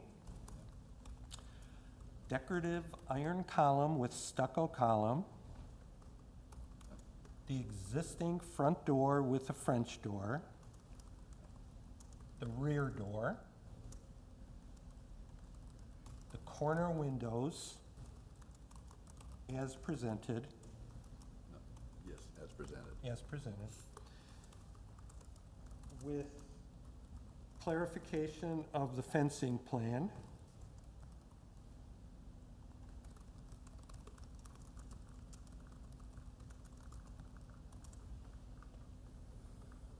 And I think that's it. Okay, the fencing plan should not go in The the front yard. Well, I thought the clarifying of the Staff fence. said they could handle that The staff was at their handling level, it. but That's why you I wanted to said leave in to clarify, so they know clarify back it. to, go Okay, back to staff. okay, gotcha. Okay, No, it's just not. unless I need to say that it doesn't go any further than the front of the house. Do I need to specify that? No. you- I do not, okay. But you know that's what we want, okay. That's- I think that's it. Okay. Recommend in a second. Second. Okay. I think And we're- just her seconding that, You're good. That's your motion. Motion Good to enough. approve everything you just listed. Okay, we are, Yep. Can staff be recognized? There are things in the application that we haven't talked about that Okay. can be approved at staff level, but if we're moving towards approval, it might behoove us to include, like the roof replacement. You guys decide. the what? So the application has a roof replacement in it and like repairing the stucco and things that I had no issue with at all. I was just trying to talk about the things that we had issue with. So if we're going to move towards approval, it'd probably be better for the applicant if we approved those things that we didn't have issue with as well. Oh, So all the okay. things not in orange. so, And everything, that's not in order. essentially, All right, since we didn't really talk about any of Right. that, is it something that we could give you a blanket? Or- Yeah, go ahead. It's fine. They can bring back revised drawings to me and we can approve it at a staff level. It's fine. So we could move forward with your motion, and they could bring these items back to staff and let staff deal with it. It just might delay Just a a little little bit. Or you could amend for the last time, so it's only one more time you're allowed to do it, my new role, to just approve everything, right? Just to approve the application. But you haven't discussed those other things, so that may not be the best choice. I'd rather, let's vote on what we've discussed. 'Cause you've only talked about those few items. I am Because we sorry, didn't I even spoke talk up. I'm about sorry. that. No, we didn't talk about that stuff. But we don't want to trust staff to be able to No, I handle trust staff. repairs. I think we can trust staff. And Oh, just thank Well, approving a few repairs, repairing stucco and repairing the roof, that's what we're talking about here. yeah, stuff like We that. certainly don't need them to come back to us for No, that. they're not. Or And then to, they wouldn't have to. They wouldn't have to come back to you. It's just, then what's different about us just voting on what we have on the floor right now, or me once again amending to say, and staff handle Because the other that's- items, already that's given. great. That Yeah, works. That's in the, Yeah. that works. that's in the specs. I'm sorry I. No, I it's even okay. So mentioned She we was- don't- You don't need to change a thing. We were just trying to help the applicant along, but Yeah. the staff No, can handle the there's a- things that there's a chart in remain. there that tells Yes. what Just stuff might take a staff day or does, two more. what So we do. could just leave it as it We is leave right that now. as it is. So we could just leave everything as it is right now. No, all Right. we need Right. to Yep. do is deal with what Yes. we got on the table. We're good. Great, let's do that. Okay, And you have a second, correct? we have the second. Then you may discuss if you need to, or you can just Are we take a vote. done? Sure?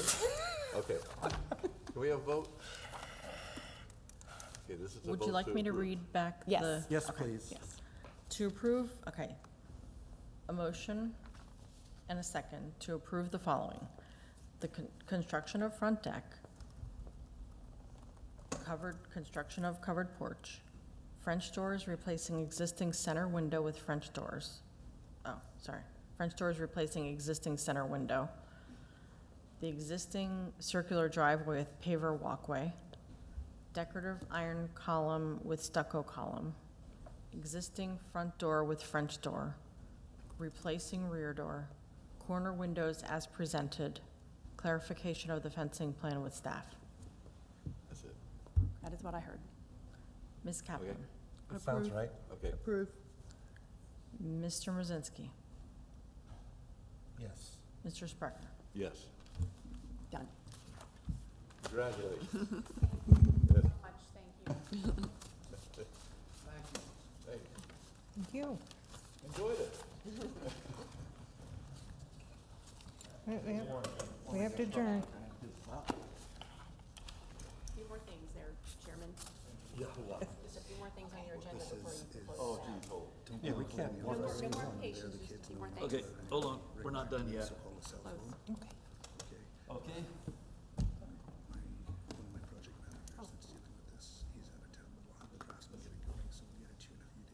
Okay, sounds great. Are you, Did you have any staff comments? No, thank No. you very much for a marathon meeting. Any board comments? I just want to say again how difficult it is sometimes to make decisions. And I personally, I guess, would rather just pick my battles, you know. Oh, yeah. Maybe in this case, obviously it was something that I felt we could live with. Yeah.